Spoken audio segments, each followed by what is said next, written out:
He's the Fan Rochester, the sports leader, 95.7 FM and AM 950, The Fan Rochester. Hi, I'm Nick. And I'm Adam. We started Legacy Box so that family memories would be safe and could always be enjoyed together. And starting now, we're offering listeners early access to our best deal of the year during our $9 tape sale. 1 million families and counting have trusted Legacy Box to convert their aging media because Legacy Box is safe, simple, and affordable. From fading over time to risks like fire and water damage, your videotapes, film reels, and photos aren't protected unless they're on a digital format. With the holidays approaching, don't wait. Simply fill your Legacy Box. We'll take care of the rest. It's the most meaningful thing you can do this holiday season, and the perfect time during our best sale of the year. Visit legacybox.com/value to get early access to our Black Friday sale and digitize your memories for only $9 a tape. Visit legacybox.com/value.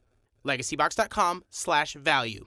WROC-AM, WBEE HD2 Rochester, and streaming online and in the Odyssey app at The Fan Rochester, the sports leader, 95.7 FM and AM 950, The Fan Rochester, an Odyssey sports station. It's time to start the show and talk about the sports we saw. Inside jokes and takes from Danger and Battaglia. Bills and the Sabres and the Amherst. Who gave a microphone to these jerks? Welcome to the sports bar, that's where you are. Welcome to the sports bar, that's where you are. Welcome to the sports bar, that's where you are. With Danger and Battaglia. It's kind of symbolic that you're watching this yesterday and just the rain is coming down and then like some bad 70s song, the rain turns into snow. Or I think I have that backwards. Welcome, as it's cold. It's November, and it's particularly cold once again here in our studios.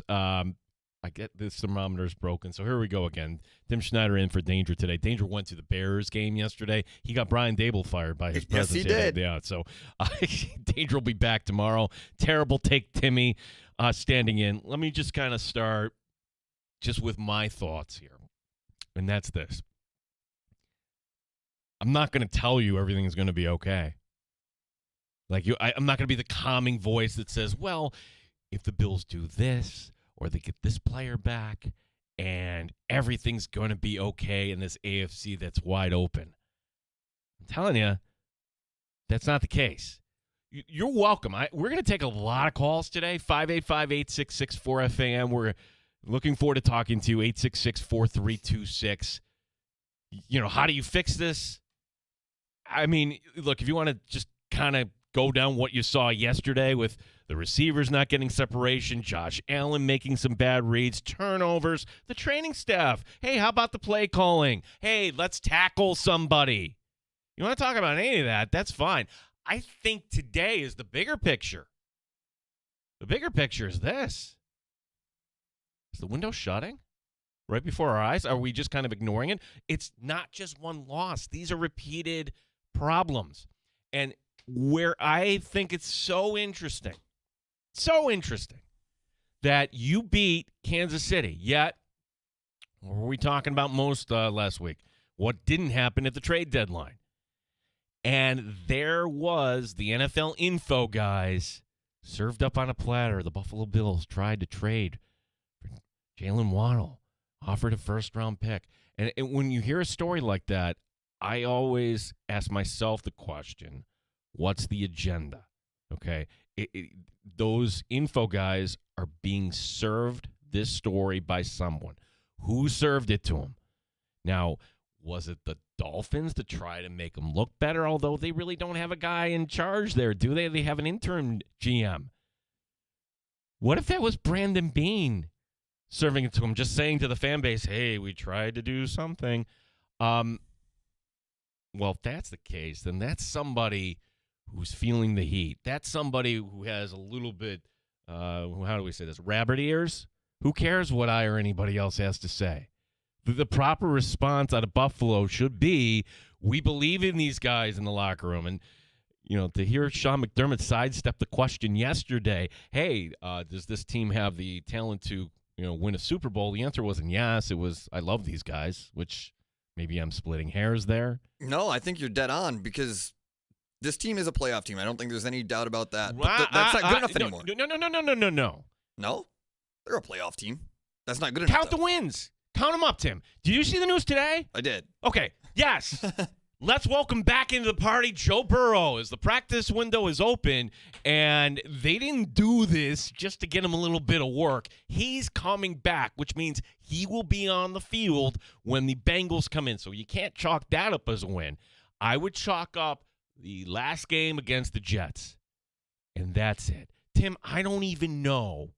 Don't even laugh when I tell you this, if they can beat Cleveland right now. They can beat Cleveland right now. That's the one that the Browns are a joke. Like, if the FCC followed me around for more than a 3-hour window, I would have been banned yesterday. Tim, they stink. like honestly, you should win that game, but the pathway to get to 11, 12 wins? The sky is falling, I'll give you that. Yeah, it's not good. But it's not Cleveland Browns. It's not good. And again, 866-4FAN, 866-4326.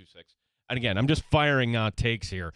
Is that okay? And one thing I'm not going to entertain, Brian Daboll coming back to Buffalo to be some sort of advisor.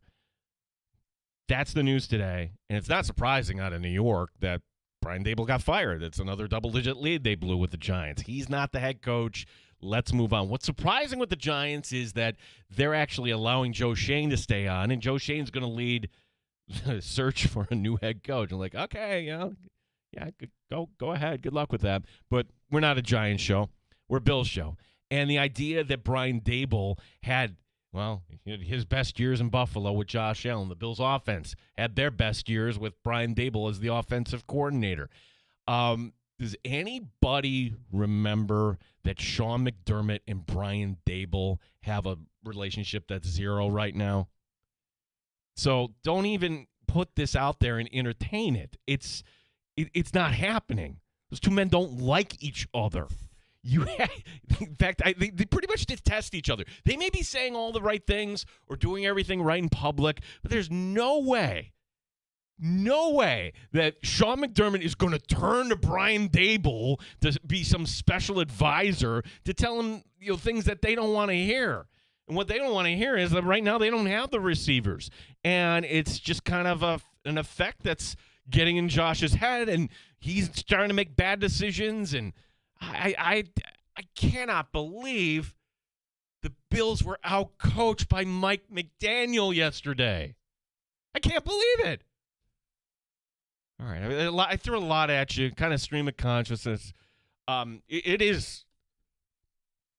Is this the worst loss in the McDermott era? You could say the 12 men on the field in the Denver loss, that was pretty bad. And the Bills somehow that season ended up with a 2 seed. But what's different now is that New England looks like they are for real. We've been saying, easy schedule. They took apart Tampa yesterday. They're gaining confidence. They're looking better week by week. And they're a well-coached team.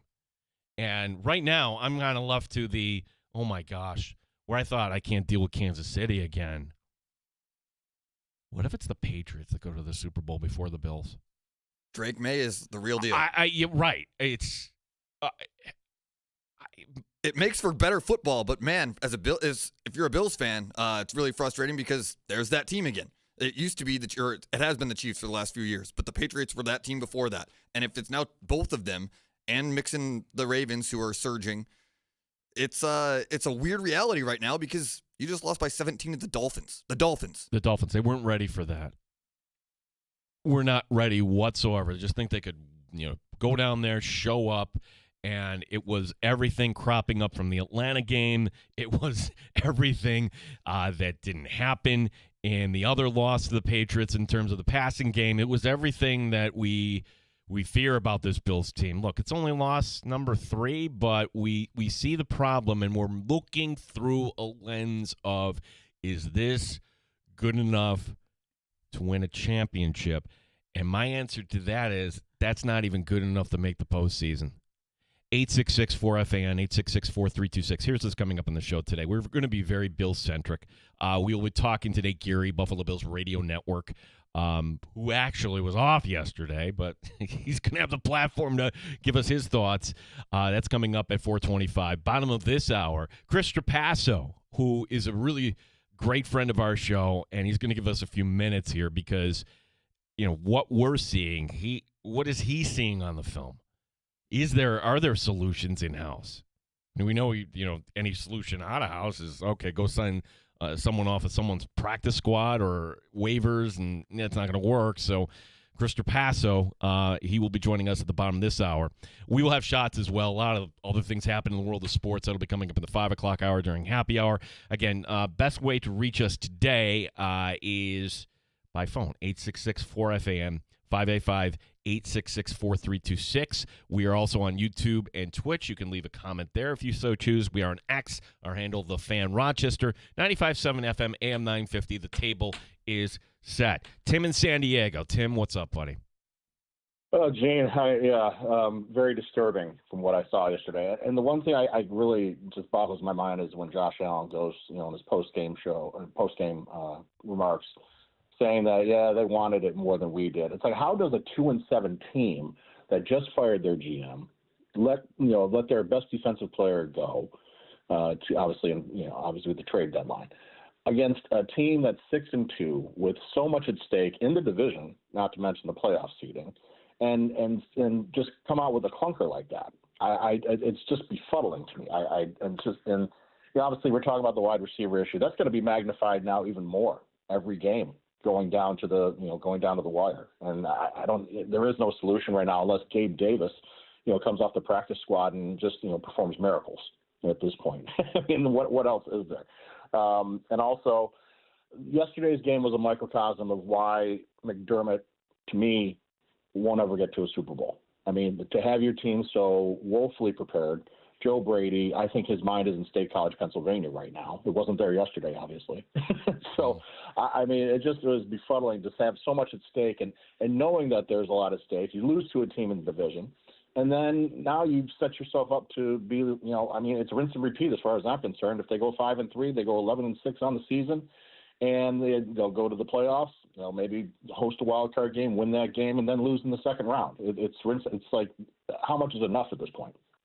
I think they'd be fortunate to host a wild card game because if you get the 5 to 6 to 7, you're going on the road. That would mean they'd have to. You really think they can overtake the Patriots at this point, Tim? Well, I mean, right. The Patriots are rolling right now. Their confidence is just building every week. Drake May, I mean, not even close to what he was last year. I mean, he is maturing every week. He's playing really well. Mike Vrabel is coaching those guys up just like you thought they would. But I think everybody thought, well, maybe they'd be a late season type of team, just like, okay, we finally get it, and then they'll start rolling and maybe, get a playoff spot possibly, or, at least come close. But I don't think anybody had them, leading the division at this point. I thought, they'd be an up and coming team. But, right now it's that they're well ahead of, I think, where they should have been at. It's just amazing how, Vrabel's come in and Bob Kraft got his guy. I think he wanted Vrabel the whole time and was just waiting for obviously the right moment came when he got let go by the Titans, and you knew he was his guy. So, and, having his history that he has as a player with the Patriots and so on, it was just a perfect fit. And for me, when that happened, I was like, give them a year or two and they might be back to where they were. And, we're seeing that right now. Yeah. Tim, way to start us off as well. And what is it today in San Diego? It's what, 80, son? 70. It's 70 degrees right now. It's pretty nice. Okay. Well, take a walk. Yeah. Oh, I will. Thank you, Tim. Yesterday, you couldn't even take a walk yesterday. It's just downpour. Usually that's kind of like, all right, your team's, messing up the way the Bills did. 866-4FAN, 866-4326. My takeaway is, I think it's the first time we can kind of entertain, if this goes completely sideways, would there be changes? Big changes? There has to be, right? You can't keep fouling up at the same spot every single time. And again, the grass might not be greener, but if this is as good as it gets, that's not good enough anymore. Making the playoffs 6 years ago was great. Now that's a perpetual thing that happens, but they don't get to where they want to be, where they need to be. Being in the playoffs is no longer acceptable. That's an accomplishment, sure, but if you're not getting to where the ultimate goal is, something has to change. Well, I mean, see, this is also part of the problem. To get to the playoffs, you got to win games in October against Atlanta. You got to win games in November against Miami. And, yes, Atlanta, like, that doesn't look like a great team. Yes, they gave India, a run yesterday, but Atlanta got run over by Miami. This Bills team seems bored with the regular season. That's what they seem to me. And where I was going with this is if it's anybody that's feeling the pressure, look, for Brandon Beane, and if he or his people were the one that planted with Rappaport and planted with Schefter, hey, we made an effort to go get Jalen Waddle. Like, don't, what's the saying? Don't tell me about the labor. Show me the baby. There's no reason to leak that other than to tell your owner, your boss, well, we tried. We tried and we failed, but at least we tried. Yeah, it's not it. Yeah, if you're not producing results, what's the point, right? Yeah, I right. And then for Brandon Beane to go and say, well, these GMs, some of the younger ones think it's fantasy football the way it. So they don't owe anything. They don't owe you anything. Maybe if anything, the Bills should have shipped somebody off this team. That would have woke everybody up. But we don't do that. You bring players back. I'm like, oh great, there's Balin Spector out there yesterday. And honestly, I thought, all right, here's the time where you get to see a little more Jordan Hancock, except we see Jordan Poyer. Granted, Jordan Poyer wasn't the main guy who missed the tackle, but he missed the tackle. It was Cam Lewis who just completely whiffed on the A-Chan one, where you're thinking, okay, maybe the Bills get back into this down 16-6 and they can't get a stop. So, again, we could talk about the laundry list of things that went wrong yesterday, but I think this is a macro conversation. Something is just not right with this team. And we could say it's the receivers, and by not having the receivers you need, okay, well, let's change it up. And Tim brought it up, and I cannot believe we're talking about Gabe Davis. You also have Christian Wilkerson. Like, why are these guys on the practice squad? Well, in case you have injuries? All right, well, I'm sorry. Like, Charles Shavers hasn't done all that much. And, yes, he was open. I get it on the Josh Allen interception in the end zone. Like what Allen said afterward, he should have been the target on there. You need to try something different at the receiver position. And for Sean McDermott, he already took over the play calling on defense. He can't call the offense, too.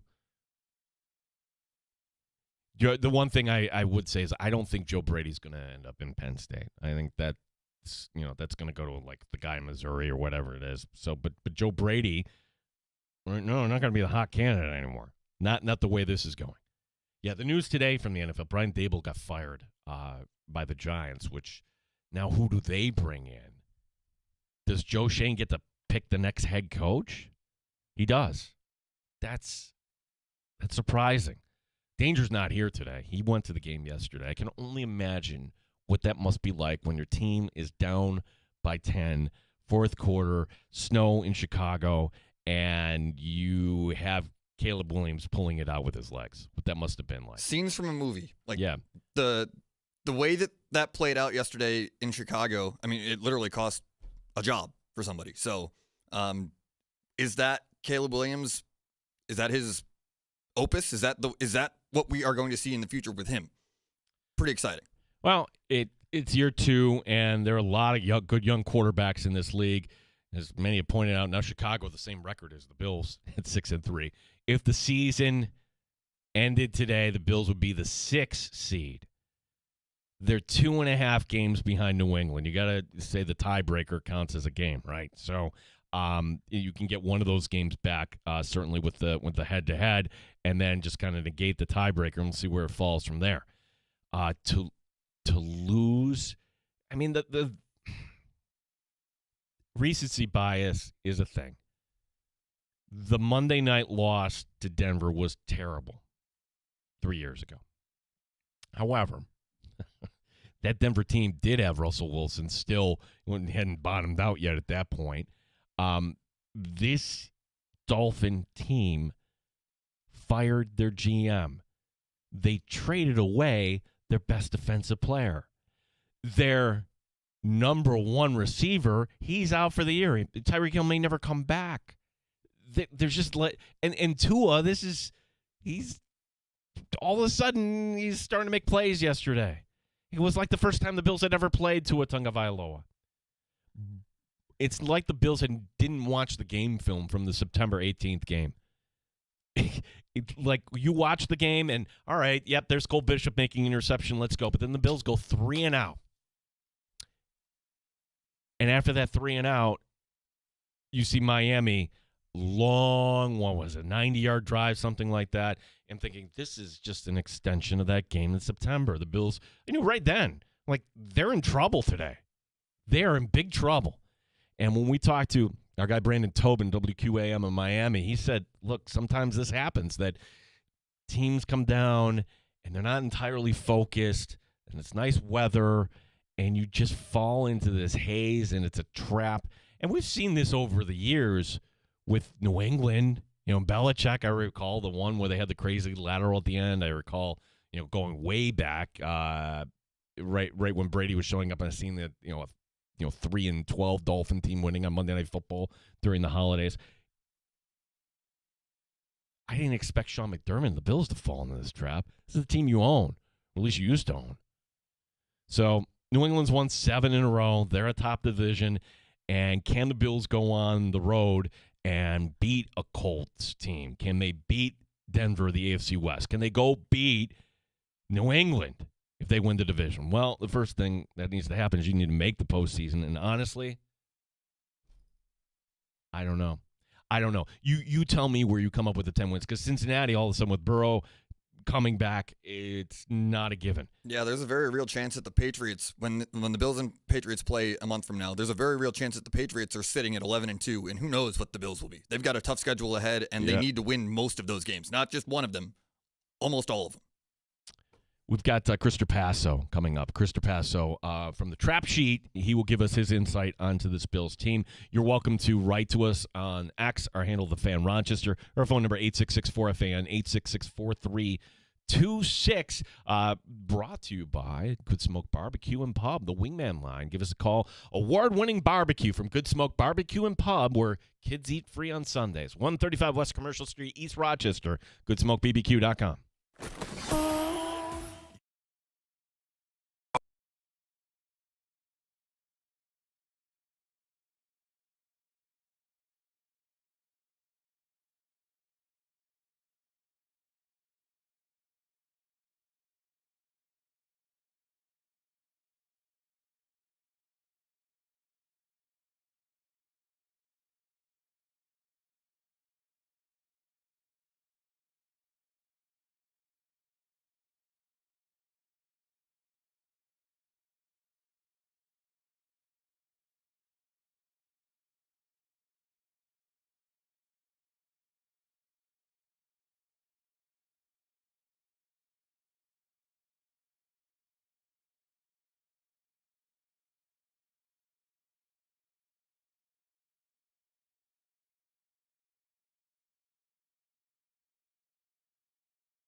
Rochester Sports Update. Searching for answers, those Buffalo Bills following a big loss to Miami. Miami at 2-7 entering that game. Josh Allen says, well, there was one team that was up for this. They came ready to play. They wanted it obviously a little more than us. I got to be better. I be better in the protection game, in the pass game, in the run game, all of it. It's anytime you turn it over 3 times, 2 in the red zone, and really you could count that last one, driving, kind of going into the red zone. So that's a recipe for disaster.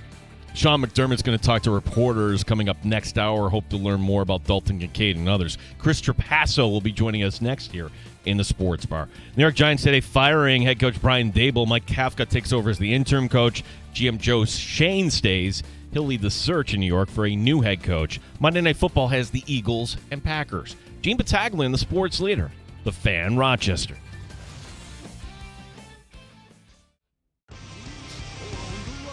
It's the Sports Bar with Danger and Battaglia on the Sports Leader, 95.7 FM and AM 950 The Fan, Rochester. You hear Chris Trapasso every so often on One Bills Live, and we're lucky to have the relationship with Chris where we can call him up and say, what the heck was that?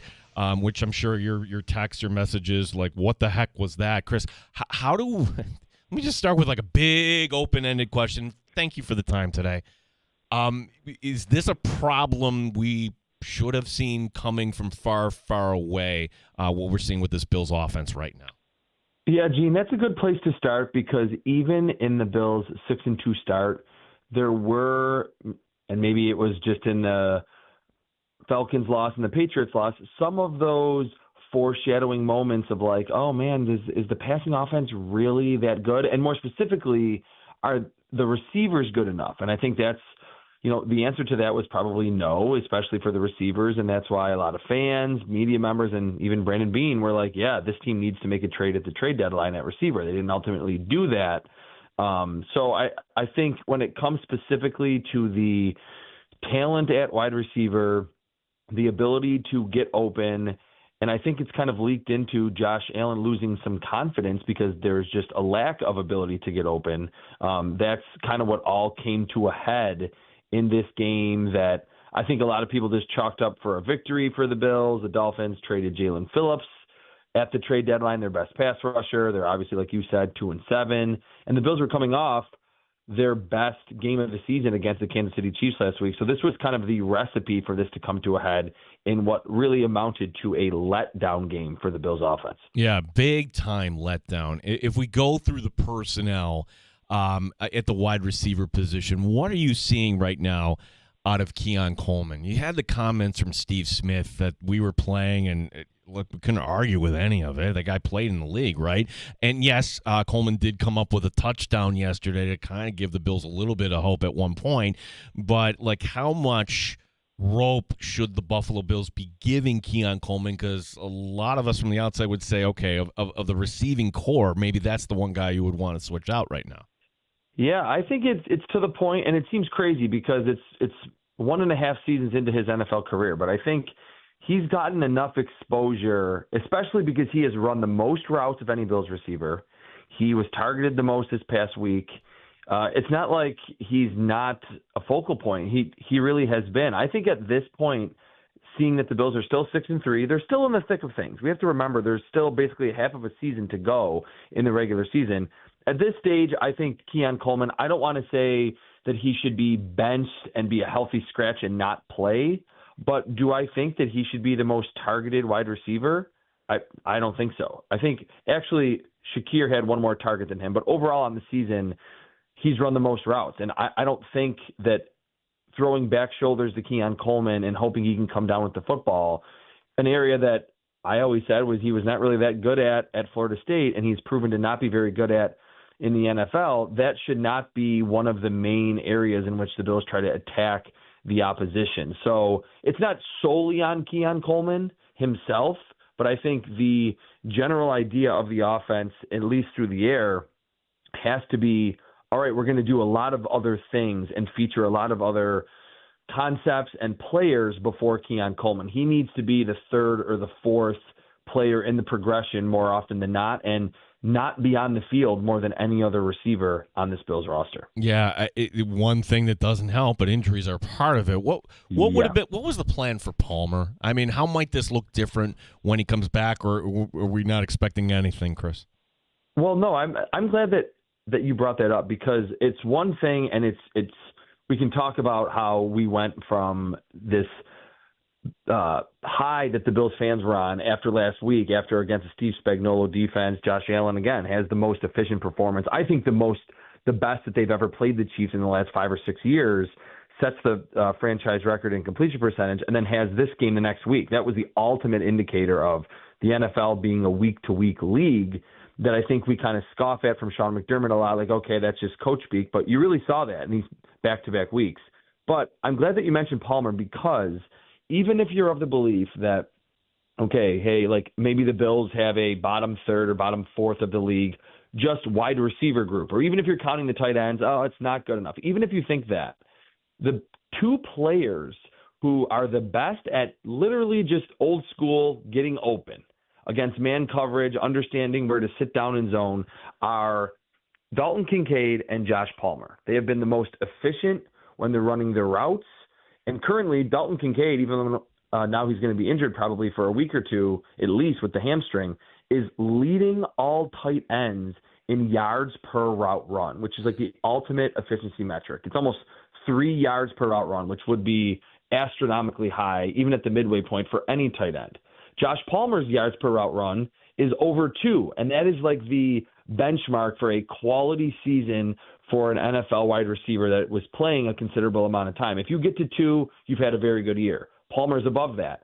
You take both of those players off the field, and yeah, it's no surprise that the Bills had problems throwing the football, even against one of the worst defenses in the NFL. If you take the top 2 man coverage beaters off of any team, most likely, even if you have an elite level quarterback, it's going to be kind of difficult. It's going to be tough sledding. And I can look directly to the Kansas City Chiefs. When they had no Rashee Rice and no Xavier Worthy, they were 2-3, and a lot of people were wondering, what's wrong with Mahomes? Is this offense good enough? It's like, I think we sometimes underweigh how important and impactful injuries are. And especially, you can make the argument the Bills should maybe be deeper at receiver. They should have added more, and that is fair. But I think let's not get too far ahead of ourselves, because I think when they are reasonably healthy at wide receiver, which maybe they won't be for the next couple weeks with Kincaid out, but when they have their full arsenal, I think we've seen that this offense can be one of the most efficient offenses in football that can score around 30 points a game. Chris Trapasso, our guest here. Chris, you keep track of practice squads, and certainly you know what's going on in the Bills practice squad. Gabe Davis, is that a wild card in your opinion? Is there any hope there? And tell me a little bit about Christian Wilkerson. Could that be an option for Buffalo at some point? Really good questions, and this is coming from someone that, I was not a huge Gabe Davis supporter late in his tenure with the Bills, because there was, in that 2023 season, a lot of times he was uncharacteristically not on the same page with Josh Allen, and he was having a lot of the same issues that Keon Coleman has had the past season and a half, like not being able to get open, not a lot of wiggle and explosiveness to his game. But despite how Gabe Davis kind of left the Bills somewhat unceremoniously, in general, his whole body of work with Josh Allen, I think there was so much connection between those two within the structure of the play and certainly off script. And there were some throws against the Dolphins or just dropbacks. Not that there was a ton, but there was a few in watching the film this morning where Josh Allen looked off open receivers and didn't feel confident that either the guy was going to make the catch or that he really trusted his eyes. And that usually does not happen. I think someone in Gabe Davis could maybe light a little bit of a spark that Josh Allen can see that guy out there and know, hey, if I throw it here, he knows it's going to be a back shoulder, or here I'm going to lead him down the sideline. He's not going to look for it on his back shoulder. And so it's not something that I ever thought that I would say that, hey, I'm calling for Gabe Davis. But I think at this stage, because of the injuries at wide receiver and because they did not trade for a wide receiver, he might be a good option. As for Christian Wilkerson, I think it's certainly would not hurt to try at this point. He is a big body, and they clearly had some desire to have that type when they drafted Keon Coleman. He played well in training camp, in the preseason. He showed the ability to make the acrobatic catch, and he's just as good of an athlete as Keon Coleman. He can go up and get it. He's even a little bit faster, or at least tested like that coming into the NFL.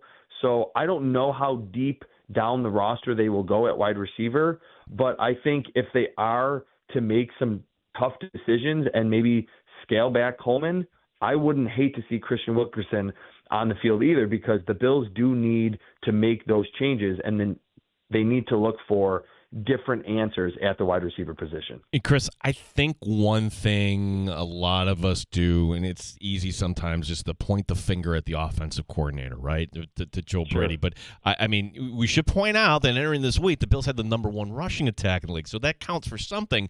But then when this other part of the offense isn't, clicking, all right, you're not going to go anywhere ultimately. So with that being said, when you're looking at the concepts or some of these things with this Bills offense, or maybe it's the play calling, what could Brady be doing better? How would you evaluate Joe Brady to this point here as heading into this season? We're thinking, well, we have the guy, and right now it's just it's bumpy all around here.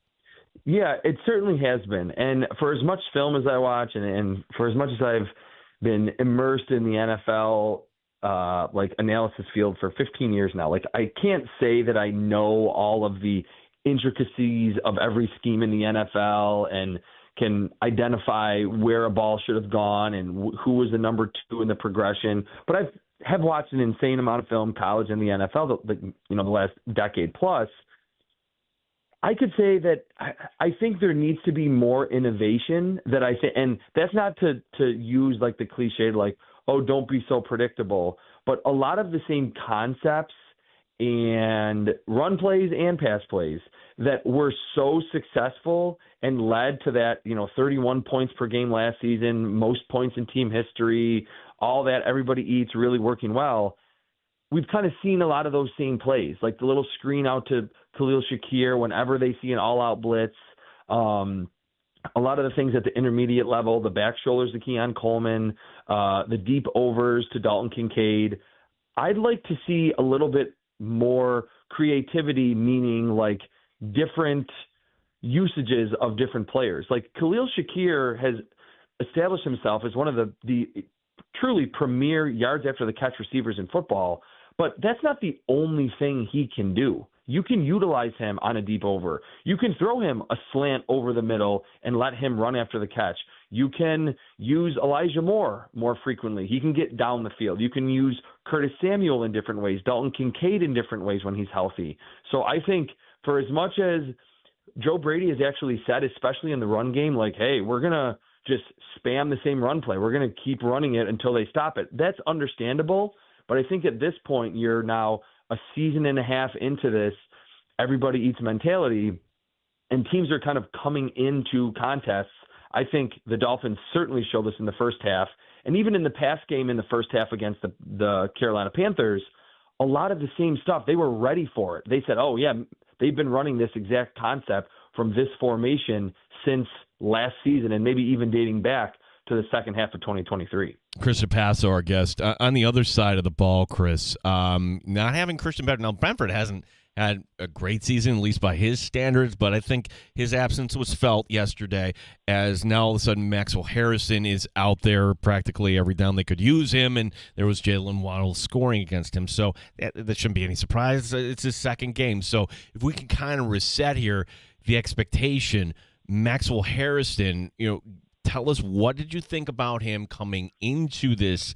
Is he a corner? Let me phrase it this way. He's a corner that they just drafted to run alongside Xavier Worthy, because if that's really it, then, well, it's a little concerning because you're going to be facing corner or wide receivers, Chris, that have other skill sets that you will need to go up against.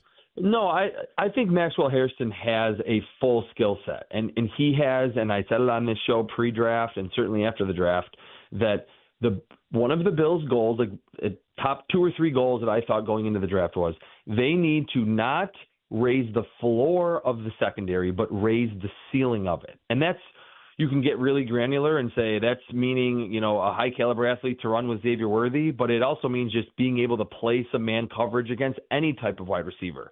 And on that Jalen Waddle touchdown, he gets beat off the line, but recovers really well. And it was almost like he recovered too fast and kind of like tripped over his own feet, led to the pass interference.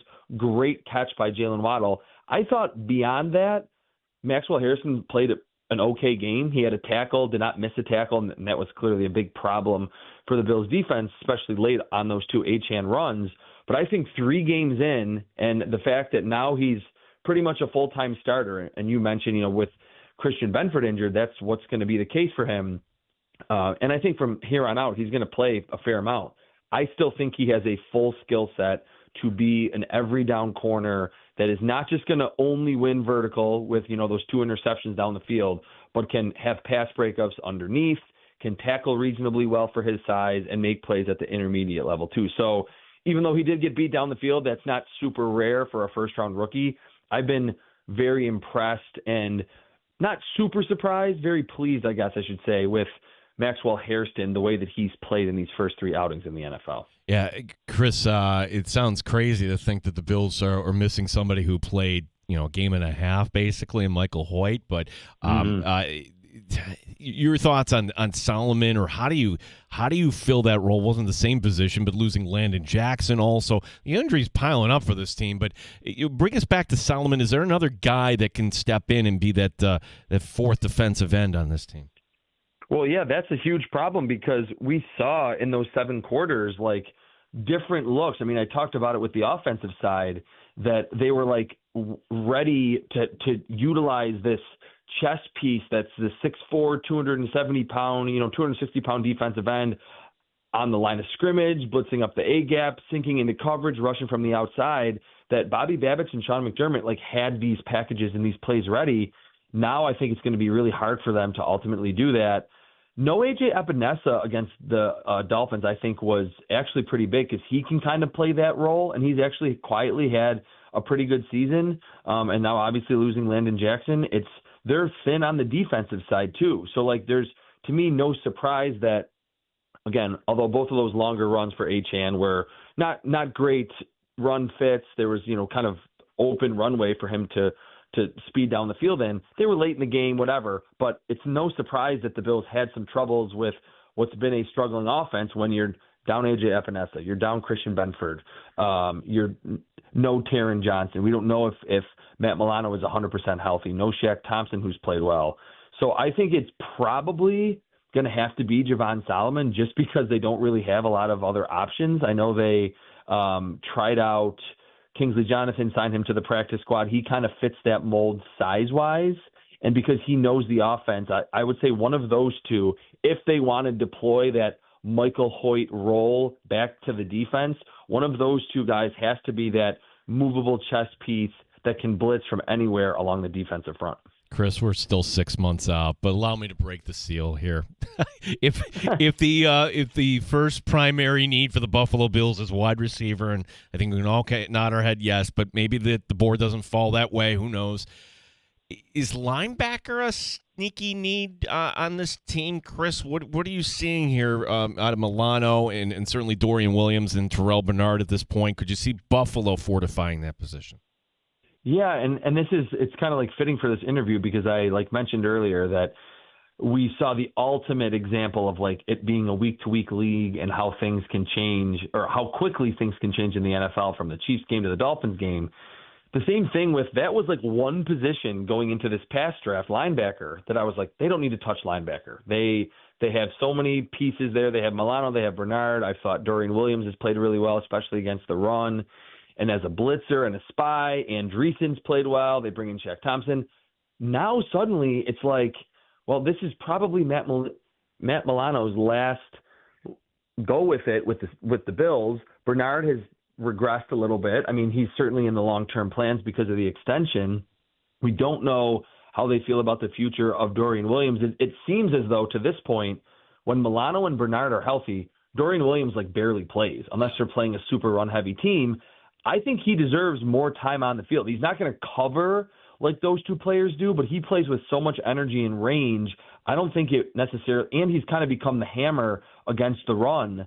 I don't think that would hurt, but then you're talking about Shaq Thompson, who's in his 30s and on a one-year deal. I would say, yes, after wide receiver, we will be talking a lot about linebacker next March and April leading into the draft. Last one, Chris, and it concerns the team the Bills are chasing. What are you seeing out of New England, a team that's won 7 in a row?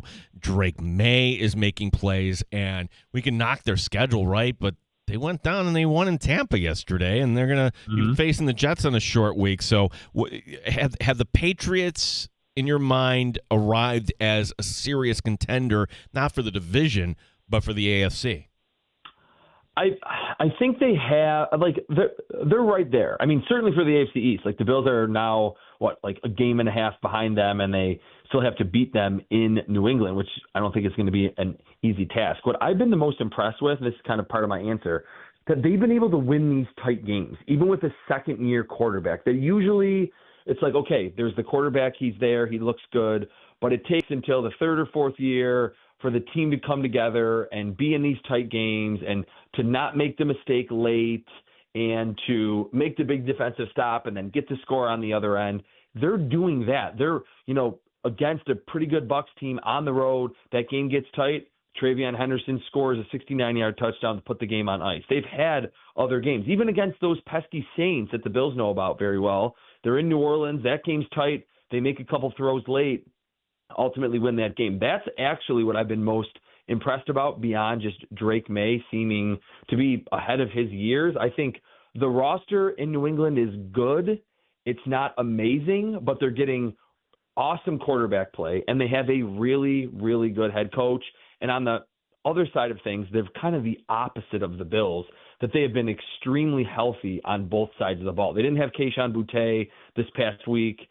Christian Gonzalez has dealt with a little bit of an injury here and there, and their running back, Ramondre Stevenson, didn't play. But in general, on defense and offense, all their big, marquee signings on offense and defense have been healthy. And I think, again, there's just very razor-thin margin now in the AFC East. I think sometimes up until this point, that is more so than anything else the biggest reason why the Patriots have this lead in the AFC East. Chris, always enjoy when you're on with or filling in for Brownie and Tasker. Tell our audience where they can get more of your content and about the trap sheet and other stuff.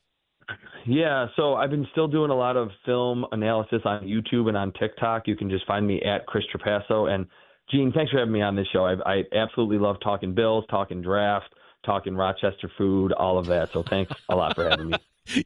We got to bring you. We're going to Three Heads this coming Thursday, there, Chris. So it's I know it'd be last, but if you ever find yourself in town, folks who don't know, Chris is right between the two cities there in Medina, beautiful Medina. So, yep. Nice, Chris. A good restaurant out there too, by the way. Don't want to give him a plug, but Chris, thank you very much for your time. Appreciate it, bud. Thanks, Gene. Appreciate it. Thanks, Chris Trapasso, joining us here. Yeah, I guess maybe the injuries on defense, we just kind of glazed over that, right? Christian Benford not being in there. A.J. Epineza not being in there. Those things actually showed up yesterday. And then when you lose Landon Jackson, I don't know what we would have gotten out of Landon Jackson, but what I could told you was, well, at the very least, it would have helped keep some other guys fresh. I mean, on the list of what went wrong yesterday, defense is not right up to the top, but when you're playing down in South Florida and your offense isn't staying on the field, that's what happens. You're going to get gashed in the fourth quarter, and what was a one-score game, all of a sudden you look up and it's like, wait a second, 30-13, what the hell happened here? Injuries are a factor for sure, but there was so much that went wrong that it didn't really. No, that's not the reason. No. We can't point to that. It's a capital U, unprepared. McDermott has to wear that. And how this team responds this week, and Danger's going to come back and he's going to say, well, this is Tampa Bay. Look at this offense. I'm like, here's a surprising stat with Tampa Bay. They have the worst third down conversion rate on offense in the league. They're not.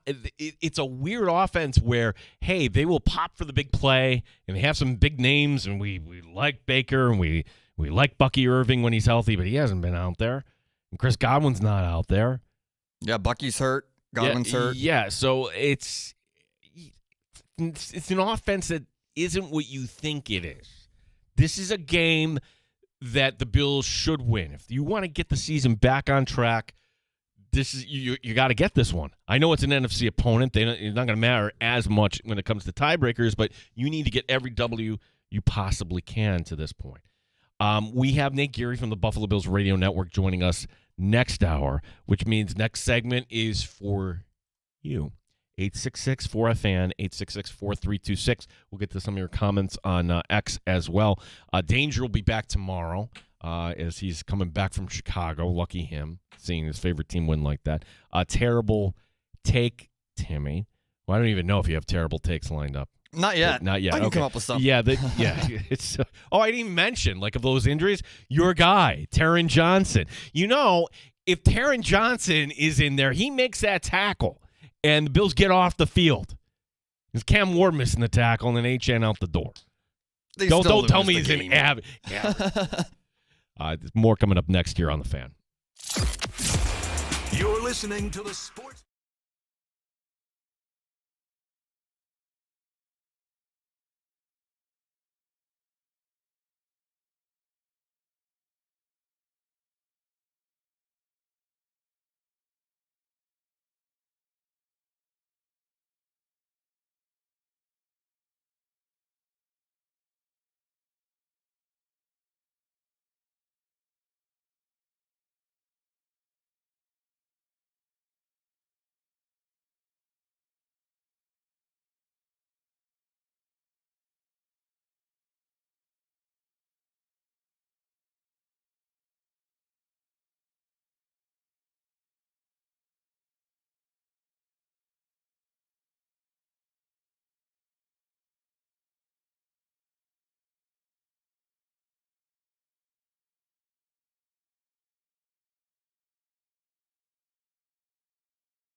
Frontier Electric, Rochester and Western New York's electric leader.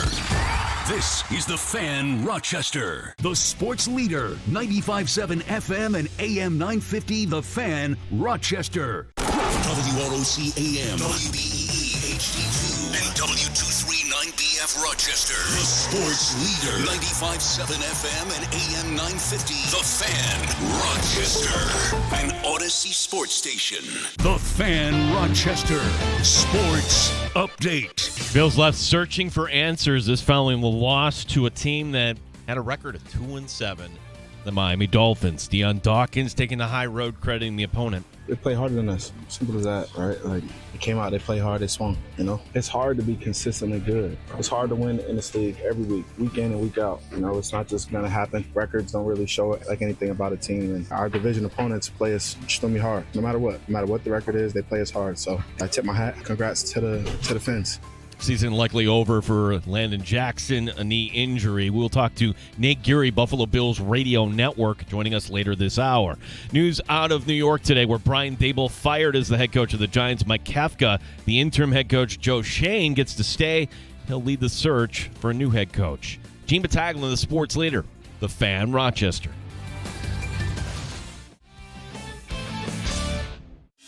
It's time to start the show and talk about the sports we saw. Inside jokes and takes from Danger and Battaglia. Bills and the Sabres and the Amherst. Who gave a microphone to these jerks? Welcome to the sports bar, that's where you are.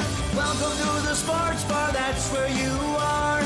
Welcome to the sports bar, that's where you are. With Danger and Battaglia. You know, it's funny, like, Danger didn't get to watch any of that game yesterday because he took his daughter. They planned the trip to Chicago, sees an exciting comeback win. You got to be happy for a guy like that. Danger will be back tomorrow. But, Tim, can you just imagine, like, you know, just imagine you took a big old nap, 24 hours, and you wake up. Oh, what happened? They lost. What? Yeah. How? I'm stunned, honestly. Like, losing the Dolphins is one thing. The way that they did it is crazy. They had opportunity after opportunity to get back into the game, and they squandered every single one. They looked bad on all facets of the football. I still think they're a playoff team, but man, that's not good enough. So no, it's I guess, and McDermott could point to this, that you have Cook going in for a touchdown, and that's just a great punch out by Jones. And I'll give Danger credit. He's like, no, that guy could still play. And certainly he made a big play yesterday. You have Josh Allen like, hey, wow, that pile's still going. No, end the play right there. Okay, there's defenders all around you, and they're going to muscle it out, which they did. And then the interception in the end zone. So you have three costly turnovers. You take them all away, and you result in points, but the woulda, coulda, shoulda doesn't matter. Your calls at 866-4FAN, 866-4326. You can write to us on X. Our handle is The Fan Rochester. Coming up at the bottom of this hour, we will be talking to Nate Geary, Buffalo Bills Radio Network, get his thoughts on where do we go from here, I guess. That's the big question. Not only that, you can write to us on X. You can write to us on YouTube and Twitch in the comments section. Chris writing in, a loss to the Patriots? Okay, they're getting their act together. The Falcons, you don't know what to expect. The Dolphins, completely inexcusable for that dumpster fire. Worst loss since Denver. I'd say, Chris, that's, admitting recency bias is a thing.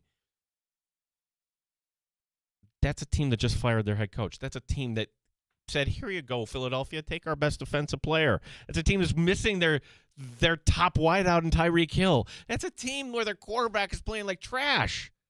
And they look like that? Yes, I'm still searching for answers here. I'm still venting. You're welcome to vent too. Chris, appreciate that. I love this next one, Tim. This is from Brian. Brian writing. On Friday, Gene is making fun of my Broncos for winning ugly. Today, he's crying about his sad Buffalo Bills, who will be lucky to be Denver's guest for a wild card game. Who would have thought that the Patriots would win the division? Me, window closed. And it's a little meme of a window getting shut. Okay.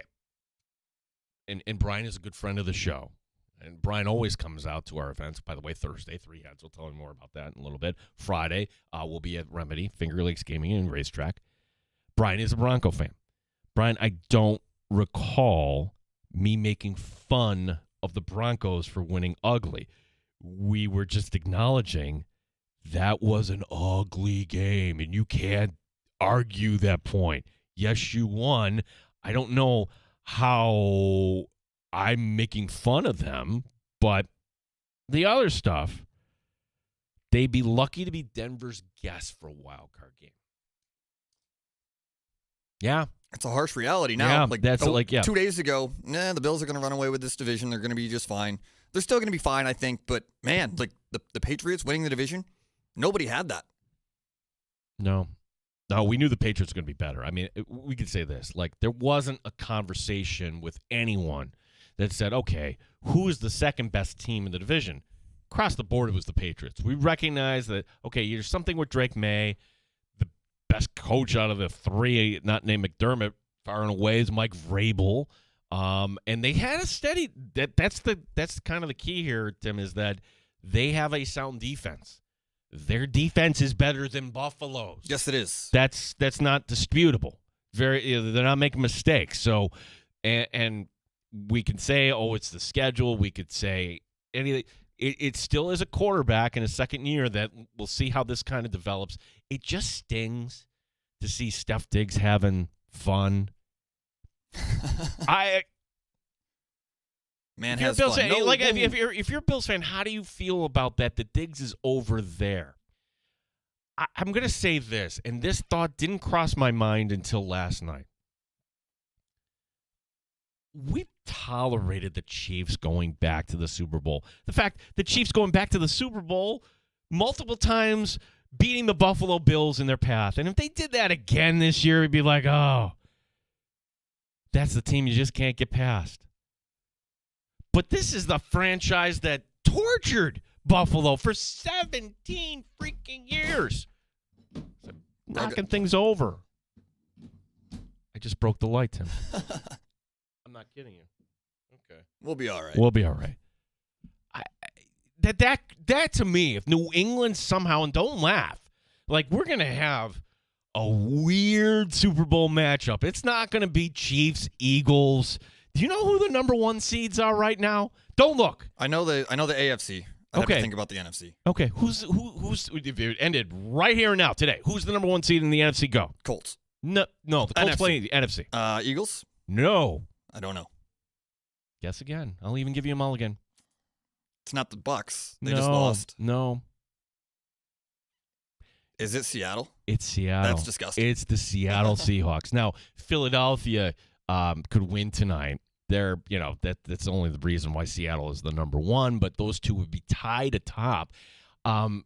So, say Philadelphia loses tonight. Your number one seeds, do they hold the Colts and Seahawks?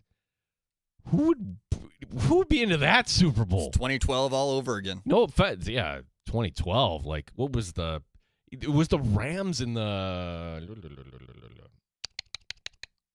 Rams and Patriots. Actually, we looked at that and like, oh, that's not really an interesting Super Bowl. Who knew it was going to kind of turn the way that it did?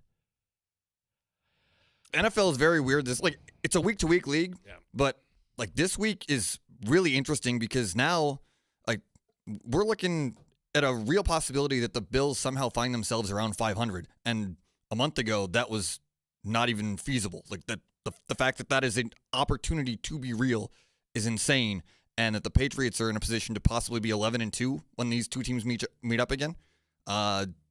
It's cause for alarm. I think like the Bills have a lot to work on if they're going to reach their ultimate goal of finally getting to and winning a Super Bowl. The voice you're hearing is a terrible take, Timmy. Tim Schneider, the pride of Fairport, joining us here today. Your calls are welcome at 866-4FAN, 866-4326. As Sean McDermott will, give us an update here shortly. I mean, we're not holding out hope for Dalton Kincaid. When you saw him kind of limping off, like, okay, soft tissue, that's not good. So maybe the Bills will be without their their top playmaker when it comes to the passing game. I'm glad Chris Trapasso brought up Shakir. I think if there's one thing that they can do differently, start using Shakir downfield a little bit more. You can do more other than the tunnel screen with Khalil Shakir. Design some things there. That is my criticism right now. That other than what are we doing with Keon Coleman? I don't care that Coleman scored a touchdown yesterday. I'd be making the switch. I would say, all right, Gabe Davis, let's see what we have here and see if this works. And you do it in a good setting at home. We'll see how that goes. Maybe this is the week. We'll find out as the week progresses if Davis has a chance of being activated. At some point, they might do that. Now, two stories kind of, sort of, we can connect back to Buffalo. The first story is also about a guy who's being activated. Well, not just yet. The window's open for Joe Burrow. Today, the 3-week practice window opening for Joe Burrow, to return from IR. And at the end of 3 weeks, you know how this works. If they don't activate him, well, the season's over. Guess what? He's going to be coming back. The Bengals are looking, and as he should. He's getting paid money. The Bengals are at 3-6. If they can somehow beat Pittsburgh this week, oh my gosh, you're kidding me. Like, they're only a game and a half out of that division. That division way up for grabs. They're looking at this. It's not going to be this week. We know that Burrow is not there. It's going to be one more week of Joe Flacco. But if Burrow is back, that you can rest assured he's going to be back for the Buffalo game. So all of a sudden, when we look at the Bengals and say, that's the worst defense, that's comical, that defense. Well, you have a quarterback that maybe can manage the game and bring it to a whole different level. So the point is, Tim, that game on December the 7th, you cannot chalk up as an instant W for Buffalo. When I got up this morning, I thought, all right, I'm going to at least point this out that the Bills can blindfolded get to 9 wins. Well, one of those I'm going to take off the table. I don't think it's an instant W. I would say the Jets game, Week 18, the vibes will be immaculate. Whatever happens to Buffalo, wearing the red helmets, last game at Highmark, the Jets are not winning that game. And I would also say the game at Cleveland, no offense. None taken. Yep. The Browns are a joke, to put it nicely. Yeah, the Browns at 2-7. But then again, the Bills just lost to a 2-7 team, so what do I know? A 2-7 team that got smoked by the Browns, actually. Yeah, so therefore, there's always a chance here. Maybe the Bills will remember, yeah, you know what? Maybe we should just kind of take this a little more seriously. So I was thinking Bengals, Browns, Jets, 9 wins. Hey, you beat Tampa. That's a 10-win team, and you're in the postseason. But things have taken a dramatic turn here, meaning thinking before yesterday's game, you beat the Dolphins. You are still in contention for a 1 seed. And now we're talking, and Brian, I'm not going to argue with you. Right now, it looks like the Bills should be a 5, a 6, dare I say a 7 seed in the AFC. No playoff game in the last year at Highmark would be a catastrophe. Not making the playoffs would be a catastrophe. Not making the playoffs means that somebody's getting fired, I think. Oh, yeah. Multiple firings. Regime change. Well, This team not making the playoffs would be a failure so big, so bad, there would be a laundry list of changes. If you are heading into that new stadium, I would see. This is like you say it. The only thing that makes me wonder, the fact the Bills.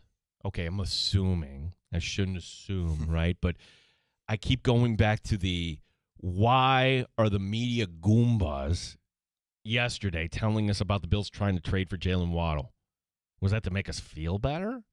Is that a GM that's feeling the heat and he wants to let the boss and the world know that I'm trying to do something, not my fault? I don't know why that was leaked out and what the agenda was on that.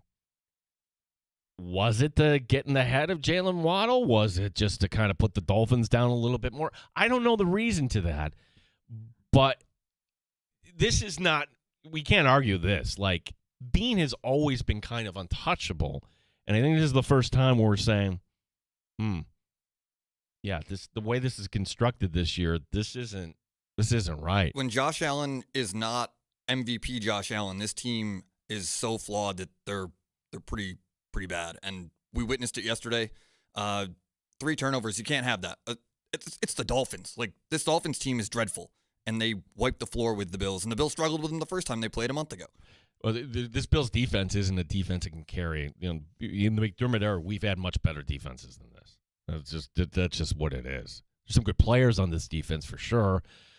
And ultimately, we're saying the changes when cooler heads prevail and we do the autopsy on this team, you will look at, oh my gosh, look at all these injuries. They lost Ed Oliver. They lost Michael Hoyt. They didn't have Josh Palmer. Who knows how long now with Dalton Kincaid. And, hey. Hairston didn't play until week 8. Right. It's there's a lot of reasons, but you have to be better. It's a tough one. Yesterday, and look, we'll talk to Nate Geary here coming up in a little bit. You know, what's the pathway forward here for this team?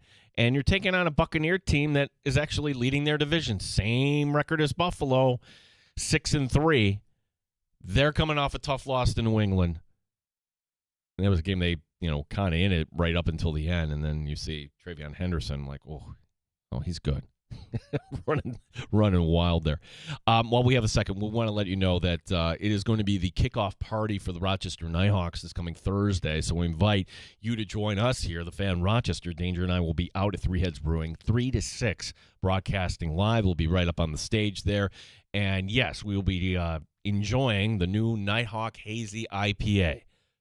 Thursday, close enough to the weekend for me. So, and you know what? I might want to have an IPA heading in and watching that Patriot Jet game coming up on Thursday night. We invite you to join us. And by the way, you're a Nighthawk fan. You can meet the players. GM Dan Carey will be there. So we're going to get some confirmations on who might be out there. They're going to have some merch and giveaways. The Nighthawks will. So that's going to be a lot of fun. It is always one of the days that we kind of circle on our calendar. So just come out for your own happy hour with us. That's Thursday. Three Heads Brewing in the neighborhood of the arts. Friday, we're back at Remedy inside of Finger Lakes Gaming and Racetrack, where we're just enjoying some of their, fine food. Tim, last time they had these wonton nachos. That sounds wonderful. Oh, my gosh. They were so fantastic. So, I mean, I'm sure they're going to give us something different to sample this time, but if they want to go with the wonton nachos again, I'm not going to argue. So, Joy, you want to hang out with Danger and I? We're going to be out there kicking off your sports weekend this coming Friday. Remedy, which is inside Finger Lakes Gaming and Racetrack. Our number 866-4FAN, 866-4326. We'll take more of your calls in a little bit. Let's get the thoughts of Nate Geary, who actually was not on for the overtime show yesterday. So we're going to wind up Nate and just get his thoughts here on everything here. We lined this up, Tim, on Friday thinking, this will be a breeze. breeze. We're just, Nate's probably like, why did I take today off? Those are the games where they all of a sudden you just go from call to call to call. Nate will be joining us next. He's in for Danger. Tim Schneider. My name is Gene Battaglia here on The Fan.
Odyssey is an equal opportunity employer. The Fan Rochester Sports Update. Bills head coach Sean McDermott just in says that tight end Dalton Kincaid week to week, so don't expect him for the game against the Buccaneers this coming Sunday. As for the Dolphin disaster, quarterback Josh Allen says that one team was up for this. They came ready to play. They wanted it obviously a little more than us. I got to be better.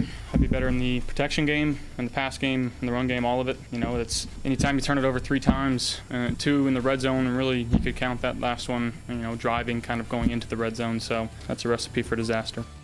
We will get the thoughts of Nate Geary, WGR and Buffalo Bills Radio Network. Nate joining us next here in the Sports Bar. New York Giants firing a familiar name today. Brian Daboll out as their coach. Mike Kafka taking over as the interim. GM Joe Shane, not only does he stay, he's going to lead the search for the next head coach. Gene Battaglia in the Sports Leader, the Fan Rochester.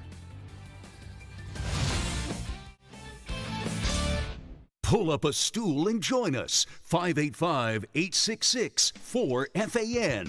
866-432-6. The Sports Bar with Danger and Battaglia on the Sports Leader. 95.7 FM and AM 950, The Fan, Rochester.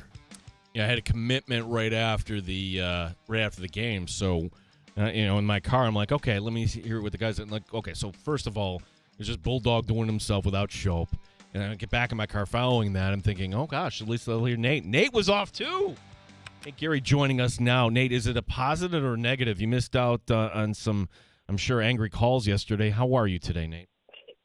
Well, listen, I'm refreshed. I had a couple of days off. I did some golfing. But I made sure to make myself available for you guys because, I sort of feel bad that I left my poor coworkers to, clean up the mess that the Bills left on Sunday. So here I am doing a little overtime for you guys. Nate, how do you explain this? Because honestly, it feels like the college team that pulls off the upset and then the next week, they just let themselves down. But that shouldn't happen to the pro level. Like, after such a big win over the Chiefs, you get that. Is there any way you can explain what we saw yesterday?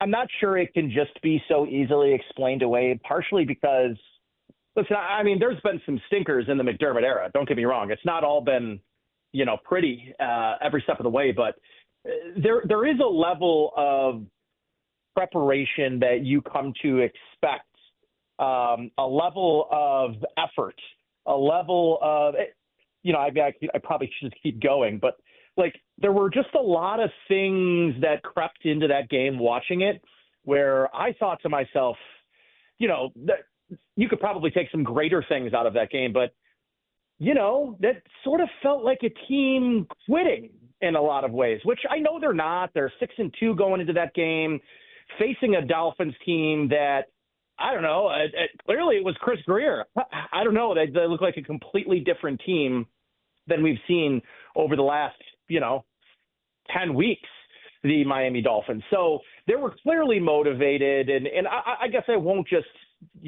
write that off as nothing. But I don't know. The effort to me was it reminded me of like a week 18 or a week 17 game when your coach had been fired already, and you're just like, get me to the golf course. That was what I saw, and just the route running it. It was a lot of guys, and this is not just a Keon Coleman dig. There was just a lot of guys out there going through the motions. And how about this? I haven't really heard this been talked about because I think, frankly, there's just too many things to discuss and go over from this game. The thing that I have found myself in the moment so angry about was the lack of, any amount of urgency. They just kept – they're down 16-0. There's 2 minutes left in the third quarter, and they're playing like they're up. I mean, they are using all of the play clock. They had 30 seconds with a 40-second play clock. So they could have got at least a play in before the end of the third quarter going into the fourth quarter. And they just walked off to the sidelines. And then in their first 4 plays to start the second half, they waste 2 minutes on 2 downs. I'm sitting there going, what are they doing? They're down. I mean, realistically, they were down 2 scores, right? Like they had a two touchdowns, two 2-point conversions. It's a tie game. It's 16-0. But effectively, it's a 3-score game. And to show that lack of urgency offensively, like, we're not worried, turn around and hand off, and James Cook will break an 80-yard run, and everything will be great. To me, that was one of the most frustrating aspects of that game was down 16, the lack of urgency. And to me, it trickled from the play calling down to the execution, down to the effort level. To me, there was no sense of urgency coming up. And how about this? Let's even take it past the game itself. They go into that game with Christian Bedford dressed but not playing, Taron Johnson not playing, a bunch of guys that, let's be honest, guys, if the playoffs were this week, we're suiting up to play. Like, who are you in the NFL to be giving veteran rest days against divisional opponents? To me, everything about that game didn't sit right with me. And I know Joe Brady's catching a ton of heat today, rightfully so. I'm looking square at the head coach. This cannot happen to this Buffalo Bills team. They're too good.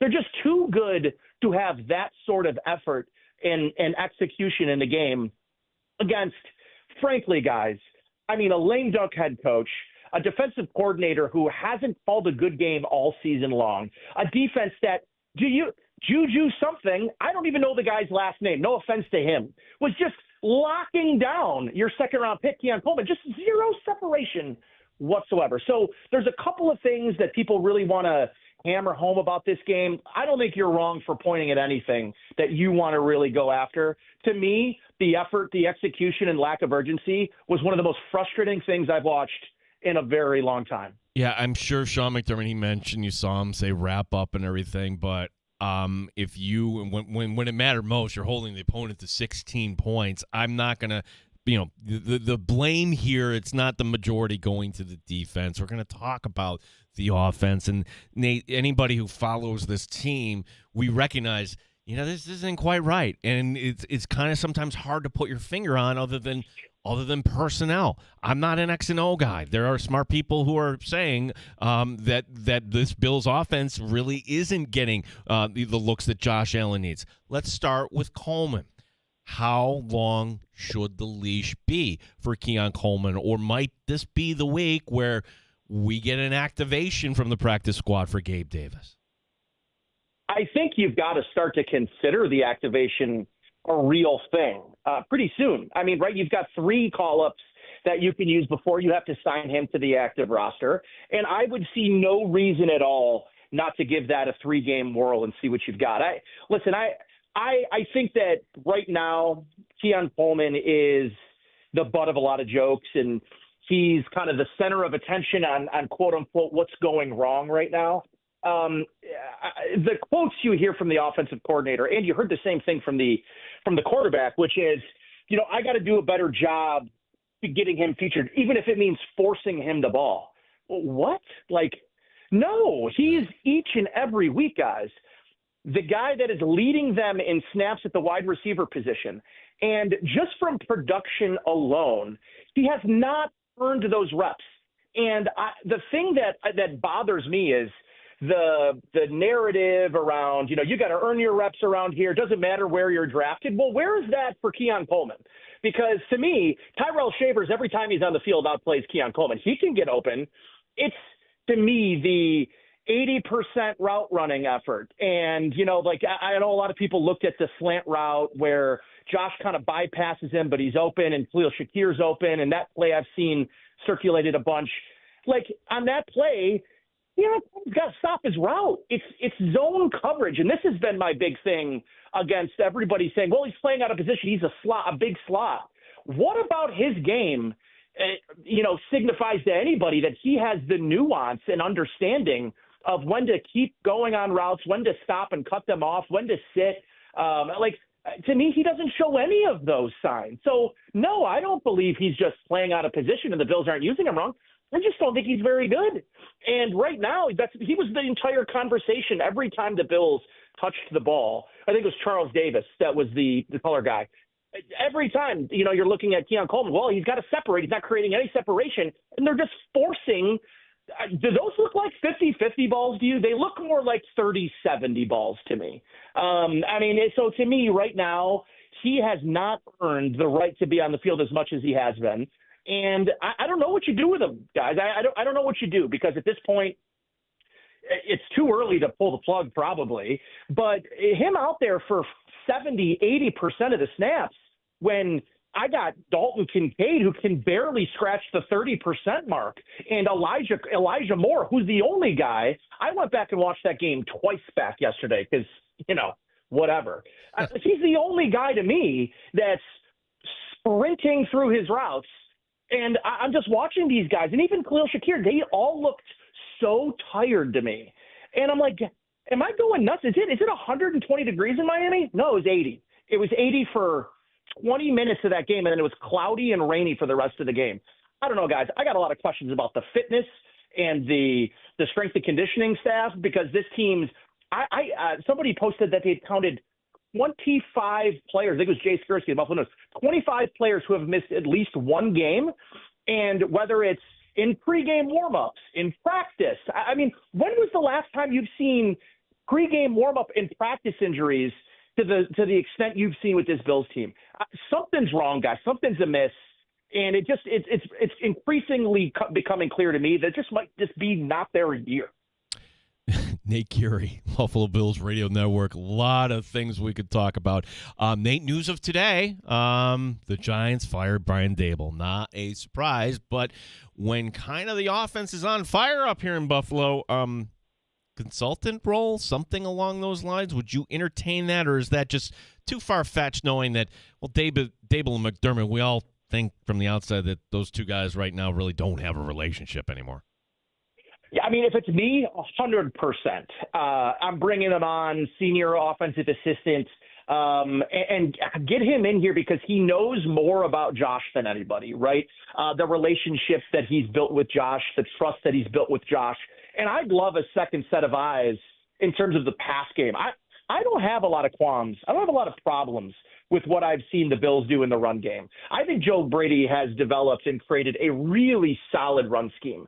I have not seen it with the passing game, and I think a second set of eyes would do wonders for them. But I'll be honest, guys, I'm not holding my breath. I think Sean McDermott isn't going to put Joe Brady in that position. Joe Brady is going to be in a position in a couple of months to basically choose between whatever college job he wants, and he's going to have NFL interviews as well. I don't think Sean McDermott wants to be known as the head coach that brings an offensive coordinator or someone of Brian Daboll's status into the kitchen when and right, wrong, and different, whether you agree with that sentiment or not. I don't think he's going to put Joe Brady in a spot like that when he knows this is going to be a big opportunity for Joe next year. I still think he's going to go to the college level, but like bringing him in and undermining a little bit what the situation is, showing lack of confidence in him, I just do not think is something Sean McDermott's going to entertain. And I'll be honest, guys, I think a lot of us, Joe Brady's got his faults in this. I don't think he's really, as I mentioned, like designed some kind of great passing offense or scheme. But I am pretty close to saying about 55 to 60% of this is Josh is just, he just doesn't look right to me, guys. And I don't know if it's, he's not trusting the guys. So because he's not, to me, him and Brady talking about forcing the football to players, specifically Coleman, to me indicates Josh is pressing. And when you in football, especially at quarterback, when you're pressing and you're trying to make plays because you can't trust that other people are making them for you, you start to leave clean pockets early. You start to double back on his rollout and try to play hero ball and put the cape on. And like, that's what you're seeing from Josh Allen. And I think a lot of it is due to the fact that right now he's not trusting what the call is in through the headset. And that when he's out there executing real time, that his players are getting open and can do something when the ball's in their hands. So a lot of it, though, that is a mental thing for Josh. It's not something Brady is or isn't doing. And I'm not sure it's really being talked about enough. We were talking earlier about Shakir. are they using him? We point to Coleman as being like example, but to me, like, are they using him the right way? I mean, I would like to see more downfield with Khalil Shakir.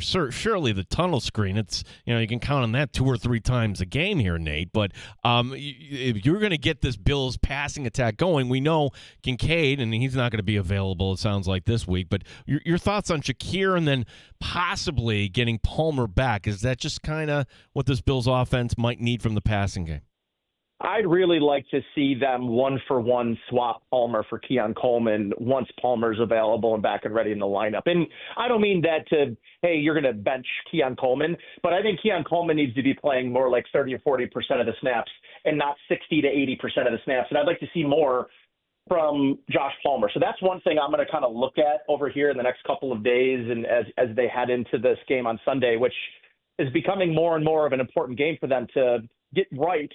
And I think if Josh Palmer's healthy, that needs to be the guy you really start to feed in this offense because he's the separator.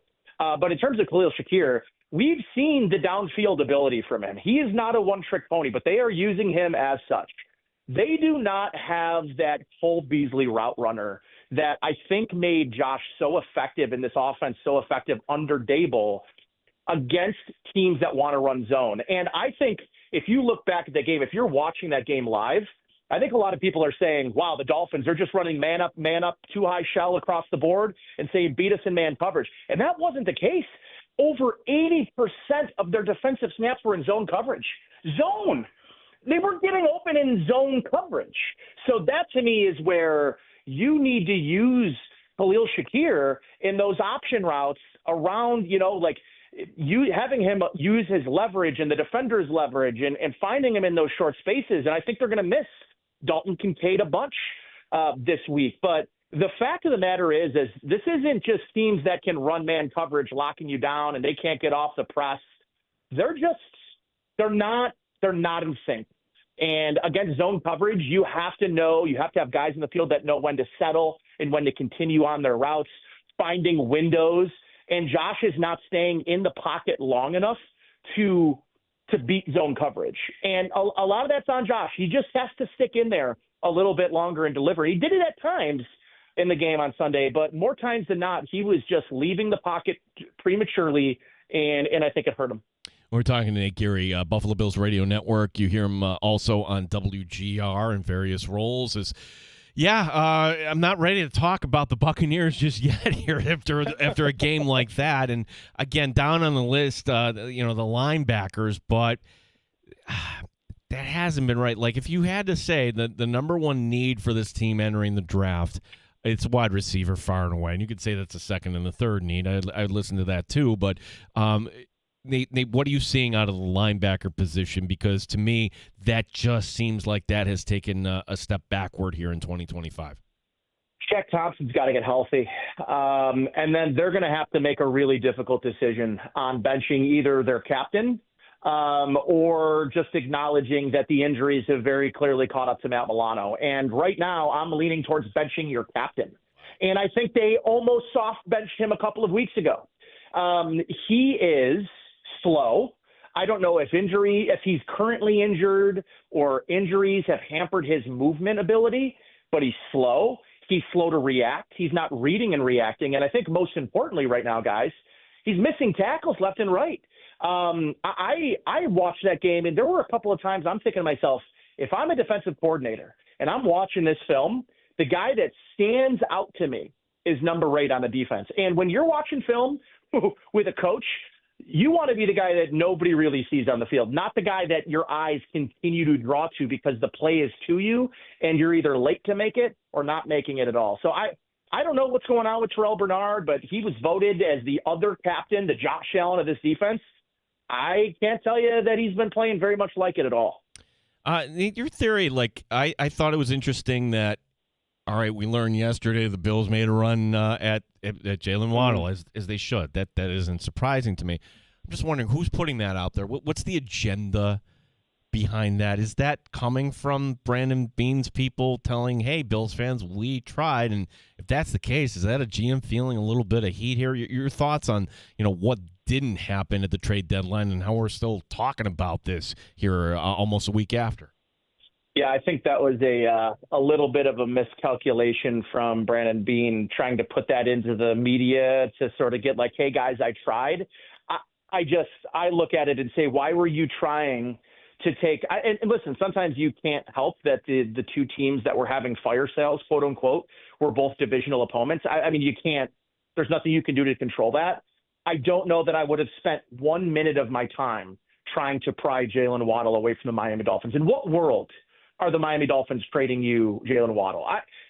Even if they say, yeah, we'll give you the 2026 first, there's just, to me, there's no way they are trading within the division to the Bills of all teams, like Jets, whatever. Like, they are not trading their best player who's 26 years old to the Buffalo Bills. It just wasn't going to happen to me. And neither were if the Jets weren't moving Garrett Wilson, they sure as hell weren't moving him to the Bills. So to me, I start to ask the question, why even leak that then? Like, what's the point of you saying you spent almost all of your time and energy on going after players that even if you were going to get them to trade for you, you were going to pay an additional premium for them having to trade him in division? I don't think they were going to do it anyways. But guys like Rashid Shaheed, he goes for a fourth and a fifth. Olave doesn't end up moving. Calvin Ridley doesn't end up moving. Why weren't they more looking, and sure, they're looking for the big swing, and why are you looking for a big swing in November? That's the kind of move you need to be making in the offseason. But, as we all know, the general manager made sure everybody know they didn't have a wide receiver problem, and now they're trying to trade for a top 7 receiver in football, top 10 receiver. Like, make up your mind. It just seems a little convenient to me that, we tried to get the 2 guys in the division and they wouldn't trade with us. It's their fault. No, guys, like, to me, I would have been fine with Shaheed. I would have been fine with Calvin Ridley. I would have been fine with any move this team could have made. But the idea that it's the divisional opponent and they screwed us, so blame them. I don't know, man. I think that was a miscalculation. Nate, it is a team that still, after all, is 6-3. But as I'm looking at the rest of the schedule here, I woke up this morning thinking, all right, well, there's going to be 3 wins you can count on. You can count on the Jets. I will say Cleveland, even though Cleveland did beat Miami.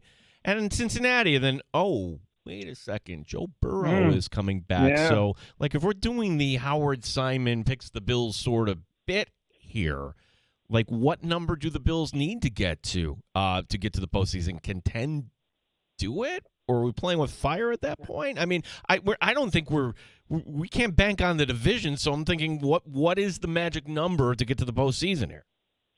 I think 10 is sketchy, guys. I think you could probably work your way in with 10, but I think 11 is the number you got to be at. And I think about a little bit last year too, and how this team sort of early on, they had their issues, and then they were off, and it was never a conversation again. And I think I was sounding the alarms after the New Orleans game. I'm on post game, I'm saying, you guys are excited about this? Did you guys not watch that?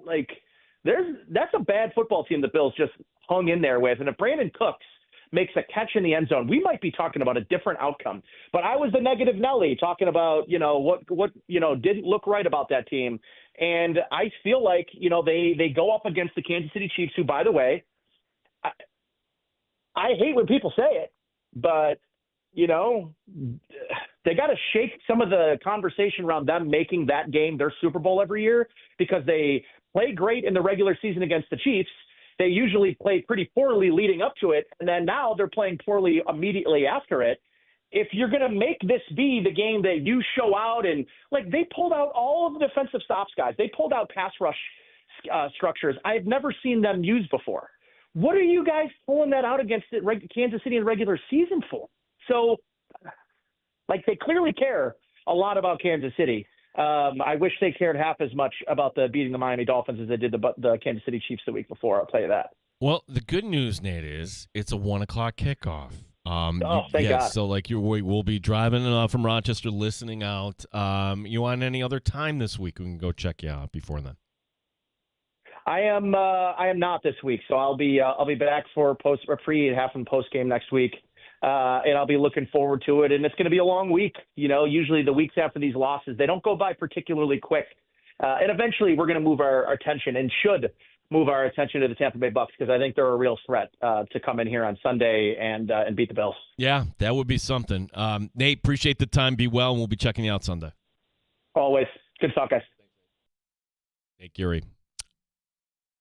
A lot there. A lot we can discuss. Ow! Ow! Ow! It really hit me. I didn't know it was coming back that far. Got some more to discuss. McDermott's at the podium, or just got off the podium. Yep. It is not under any consideration to bring in former Giants coach Brian Daboll. Okay. So, again, that could change, but as of now, no.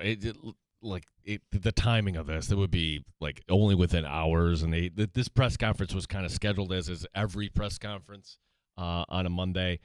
That would be something. I'm not in favor of it, by the way. I think it might be a decent idea because actually it might make more sense for that to happen because it's a dissenting voice. Again, you can't live in an echo chamber where we're all nodding in agreement when things are going wrong because something has to change. I think that there's a path there for it to make sense. I don't think they do it because they don't get along, but I think that bringing in a voice that disagrees is actually a sound idea. Got happy hour coming up. You can join us at 866-4FAN, 866-4326. If you want to react to Nate Geary, bringing up a bunch of points there. Craig joining us in Rochester. What's up, Craig? Hey, guys. Kind of a frequent caller. Thanks to their issues. I wish it was better.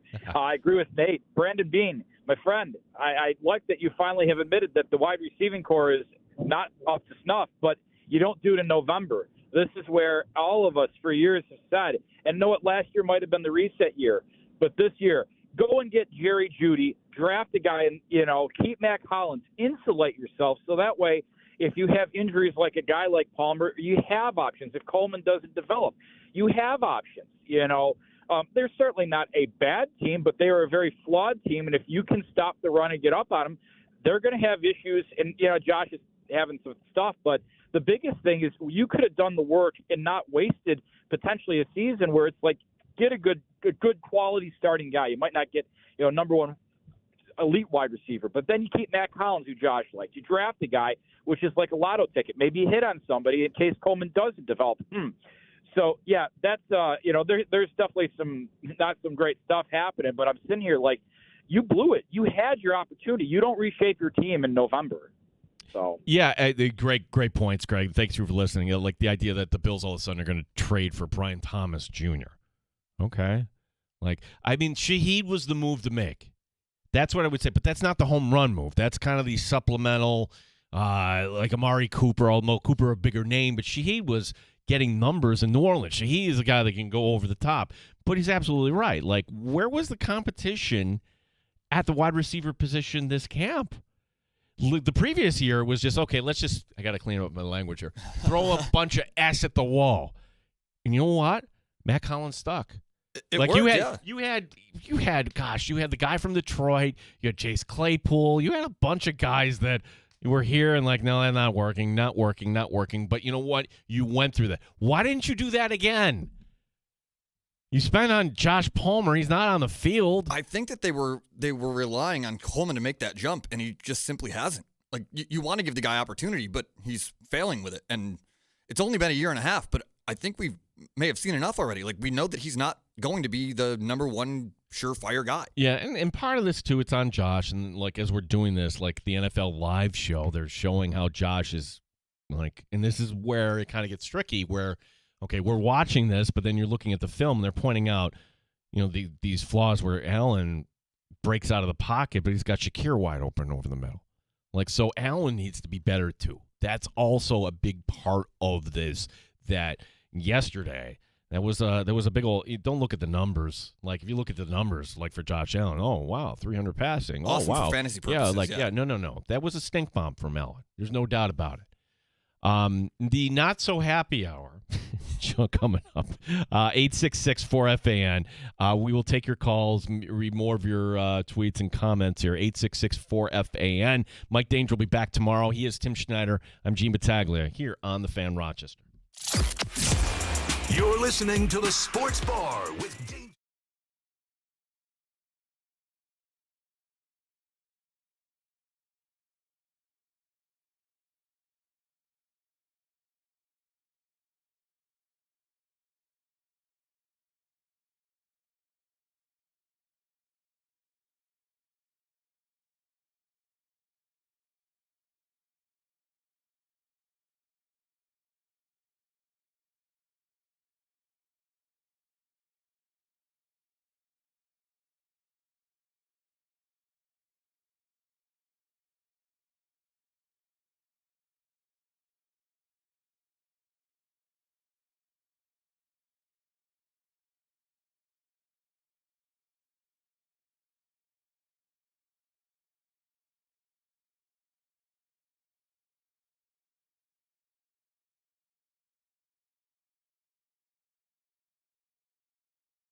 Rochester. And streaming online and in the Odyssey app at The Fan Rochester. The sports leader, 95.7 FM and AM 950. The Fan Rochester.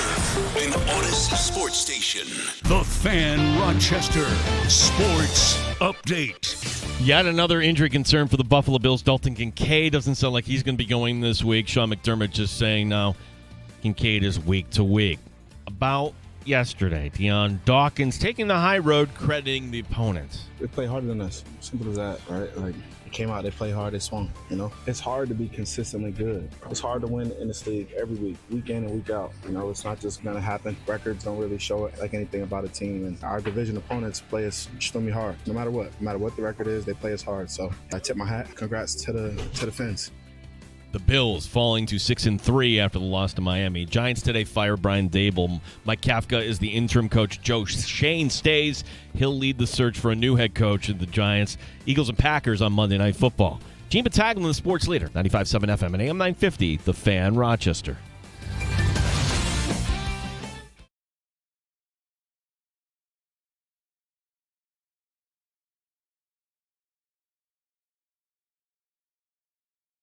Sabres and the Amherst, who gave a microphone to these jerks? Welcome to the sports bar, that's where you are.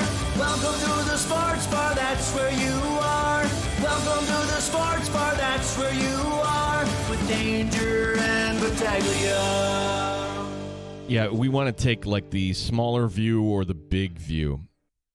Because I listened to your takes on the smaller view. Like, what isn't Josh seeing? What about Keon Coleman? Can we not run another end around for Elijah Moore? Shoot that play into the sun. I would listen to all that. But I think today is the macro conversation. Welcome once again, Gene Battaglia with you. Terrible take, Timmy, although you don't have any terrible take today. All your takes have been on. So you still have 1 hour to redeem yourself. It's easy to be rational when things are going wrong, I guess. Yeah, that's it. I want some bigger view, things. Lisa writing in macro view, and she's writing in, by the way, on YouTube. You can leave us again in the comments section. Macro view: the culture of the Bills is complacency. They've done nothing to improve their team this year. Bringing back players who know their system. Poyer, Davis, Spector. That's complacent. Lisa, as the kids would say, 100%. I don't know where to go with, like, the Bills are going to lose games. It's fine. But losing the way they did to who they lost to is, like, weird to stomach because that was really bad, and now it makes you wonder what's going to go on for the second half of this season. Like, a week ago, Cloud 9, everything was awesome, Super Bowl or bust, and now it's, holy crap, we might not even be a playoff team. That's right. That's right. And, like, if you're doing the math here, now that Joe Burrow, that's another story today, his practice window open, which means, assuming he doesn't have another injury or setback, he's in Buffalo. Now, that defense is so terrible, but I can't chalk that up as a W. There is nothing guaranteed for the Buffalo Bills. You cannot guarantee the Bills are even going to be a playoff team. In New England, we've been saying all along, easy schedule, the Bills will catch up. Well, that's 7 wins in a row now for New England, and they just took out an impressive team, Tampa Bay, in their house, and Tampa Bay now coming up to Buffalo. Lisa, thank you for writing in. Our handle on X, The Fan Rochester. Best way to reach us here in Happy Hour, the phone, 866, we don't bite, 866-4FAN, 866-4326, area code 585. And it's just kind of vent, but the macro thing, how do you fix this? There's a lot of things to fix, which is crazy because, again, a week ago, beating the Chiefs, team to beat in the AFC, now they're not even the favorite within their own division. Like, but the Patriots, I looked it up when we were on break there. The Patriots are now minus 225 to win the division. That's crazy to think about. It's horrible. I was talking to a gentleman last night who, like, he went to Vegas and it was like odds against, like, it was something like, bet 100, win, $15 to, Bills win the AFC East, and well, he's out $100 now. Right. Yeah. It's terrible. And granted, they could still get it together and win 5 of the next 6 games, and it's back to where they want to be. But after a game like yesterday, there's no confidence in thinking that that's realistic. Like the next 4 games are really tough, and the Patriots, like, the schedule is the schedule, whatever. But the Patriots could very well be sitting at 11-2 when these two teams play again in a month. Yeah, from the trade deadline to the personnel to the coaches not getting everybody ready to the lack of accountability, there's a lot to talk about. 866-4FAN. Mike in Seabreeze. What's up, Mike? Hey, guys. So any good business runner knows that you got to do a SWOT analysis, a macro, a macro thing in which you're looking at your strengths, your weaknesses, your opportunities, and your threats. And it seems like the Bills are only looking at their strengths and not their weaknesses, their threats. I mean, New England's an obvious threat, and they're not taking that in consideration. So to be a good business, you got to look at those things. Yeah. All right. So do you? And okay. So you have a business background. Are you focusing in on the positives? Where do we go from here? How do we? Is it just as simple as just getting Josh in a good headspace here, Mike? No, I mean, looking at it, I mean, like McDermott was focusing on the strengths, right? Saying, I'm going to keep who I have. I mean, there's strengths there, but what were the opportunities? And you're mentioning it, right? Shaheed was an opportunity. Yeah. There was an opportunity to get better, to add something to your current strengths. So you use your strengths to build upon, and you look at your weaknesses and your opportunities, the threats, to add to those things. So I just don't think that they're being responsible in doing that. They're being complacent, like you said. Yeah. Thanks, Mike. Great call. 866-4FAN. And the seeing Baylon Spector out there, I'm like, you've got to be kidding me. Now, it was only in a special teams role, but I'm wondering why is Jordan Poyer out there? I thought we're ready to kind of get Jordan Hancock a little bit more. And yeah, you're starting a rookie corner.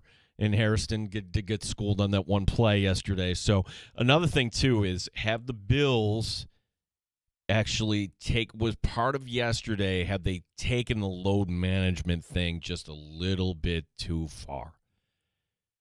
This might be crazy to say because of how recent this loss was, but this might be the loss that they needed to have to get into gear. No, you have to figure it out. Well, now this is going to go one or two ways, Tim. Christian Benford was dressed yesterday, but he couldn't go. Taron Johnson still not available. You get those two guys back, at the very least, I can tell you one play Taron Johnson would make. He wouldn't miss the tackle that Cam Lewis missed, and HN ends up out the door. Okay, and at that point, the game is 16-6. As soon as HN scores, the game is over effectively at 23-6. And you're going into blowout mode at that point. Now, it's an interesting point Mike just brought up, though. Okay, can't dwell on what happened. Trade deadline in the past, but if you're just looking forward here, I just get the sense that now is the time. Meaning, for Keon Coleman, your snaps now are going to be taken away if Palmer's ready, or maybe it's Gabe Davis time to elevate. McDermott was asked about Gabe Davis, and he did the coy, we'll see. Okay. So one day at a time. Yeah, he's not going to – he's there's no benefit in saying, yes, this is the week we're going to elevate Gabe Davis and allow Tampa Bay to prepare for something like that. By the way, when Gabe Davis is out there, I don't know what it's going to be like. I have no idea. I remember the AFC Championship game. Everybody does. It's a long time ago. It was very bad for Gabe Davis in Jacksonville. He was hurt. No one wanted him. So here, in the end of his tenure in Buffalo, there's a game in Philadelphia where Josh reads the leverage and Gabe Davis turns the wrong way, and okay. So it wasn't great his last year in Buffalo. But what we're seeing with the Bills and Keon Coleman, I'm not misled by a touchdown yesterday. Yay, great. You need to do more. This is not working. Why is this guy leading the team in targets? The guy who should lead the team in targets wears number 10. Okay? When Kincaid isn't there. Oh, by the way, Kincaid, week to week, he's not going to be available. Fantastic. 866-4FAN, 866-4326 is the number to call. Yeah, bringing Gabe Davis back is another option in a room that is really lacking options. You can bring him back, but is he going to be the thing that saves this season? It's Gabe Davis. He's a wide receiver 3 on a team with no wide receiver 1. There's a lot to be left desired there. Gabe Davis is another option. It's fine. But is he enough to get this team over the hump? We're at the midway point, 6-3, still a playoff team, but there's no confidence moving forward right now after what we saw yesterday. Yeah. Larry in Penfield wants to talk a little Bills. Larry, how are you today? Hey, Gene, how's it going, buddy? I blame that loss totally on McDermott yesterday. A couple things. The very first drive of the Bills after Miami had the interception, we had the 4th and 1 on our own 34. I don't know why we didn't go for it right there. Like, take control of the game and do the tush push, whatever you got to do. Like, I never ever saw the Patriots lose a tush push when Tom Brady was up there, at the goal line. I don't know why Josh Allen just doesn't get under center and bully his way through, and we would have got the first down, continue the drive. And then on the next series, and then after we punted away, Miami comes down and gets a touchdown. The next series, we go for it on 4th and 1 on the 49-yard line or something like that. We do a pass play, and it's incomplete. And then Miami gets the ball, and they go down and score another touchdown. So they're up 13 because they missed the extra point. They're up 13-0. I don't know. Get some ball. Sean McDermott has no stones.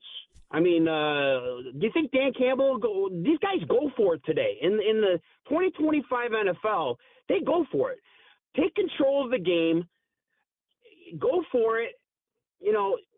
I don't know. I hear it. I was thinking the same exact thing. Like Larry, like when you had it had to hear me out. At the very least, at least get up there and try to get them to jump there. Like that would be something you could also do there. Like you don't need to okay, let's send out the punt unit. I'm like really? They're sending out the punt unit? That's not a hard thing if you're an offense like to do. And then as it turns out the Dolphins drive 90 yards, which just drives you nuts. Larry, appreciate the call. Our number 866-4FAN 866-4326. And Larry's right. Ultimately, we're doing the blame assessment Monday. Rare. I've never done this before, I don't think. It's McDermott. McDermott. Allen was bad. That was his worst game. Brady, bad. Keon Coleman, unmentionable. When it goes so poorly, it falls directly on the coaching. It's ultimately, you were not prepared. And he was asked about not going for it on 4th down this afternoon, and his answer was it was a little shallow. And I don't even know what that means. What does that mean? Yeah. That's a cop-out excuse for a failed mission. It's 4th and 1 or 2 or whatever it was. You're around midfield. You go for it. You do something, anything. You fake going for it. Is that McDermott, the head coach, and McDermott, the quasi-defensive coordinator, punting it away and trying to help his defense out? Because honestly, oh my gosh, if you're thinking as a defensive coordinator, you would rather pin him inside the 10 rather than, if this fails. No, you shouldn't be thinking that way. You've got Josh Allen. You should be on the attack mode. Or if they just do a little, put Allen in space. And again, the second one, it's like, wow, that's what we're doing. No more trick plays on this offense. They're shooting themselves in the foot on a week-to-week basis with ideas and schemes that are ineffective and foolish. You have the reigning MVP. Play regular smash-mouth football and utilize James Cook, and this team can be something great. And instead, we're sitting here on a Monday afternoon wondering how the hell they lost to the Miami Dolphins. Our phone number, 866-4FAN, 866-4326. There is one thing I will agree with McDermott, and I feel like I'm again, my feed on social media is not a good representation, right? But it just seems like my feed, a lot of people were into this idea. I'm like, no, not at all. I'm not into this idea. Today, Brian Dable got fired. We could talk about that if you like, but that was a long time coming. By the way, Danger was there to see Brian Dable's last game as a head coach, because I don't think Dable gets another crack at this. Honestly, I don't. Wait a second. The Bills are having these problems on offense, and let's think of the good old days with Brian Dable. Does anybody forget that Brian Dable and Sean McDermott basically hate each other? That's the only thing that I think that makes it a bad idea. But it's also a good idea because you want dissenting voices. You can't be all in agreement. Like you said, if you see your feed and everybody's yes, the answer, you're right, they don't like each other. So it's not practical. It's not a feasible idea. But it might actually be a beneficial idea to bring in more opinions and ideas, because what they're doing right now it's not working. If we're getting smoked by the Miami Dolphins, something has to change, and bringing in a guy who might be of dissenting opinion might actually be beneficial to this team. I don't know if they're that far off, Tim. Like, meaning if you just make a change here, just try to change up the personnel, Brady recognizing some things have to go and some things have to be added in terms of concepts. And again, I don't want to get over our skis here. I'm not going to pretend like I'm Coach Gino over here, right? But you see it, I see it, everybody sees it. Like, Keon Coleman needs a little bit of a timeout. I don't know if it's ever going to work here. And the idea that doesn't matter where you're drafted, we get, bull. Like, Keon Coleman was a 7th-round pick. He may be playing right now. He's going to get 55 chances because of the draft capital spent on him and who they gave up to get him.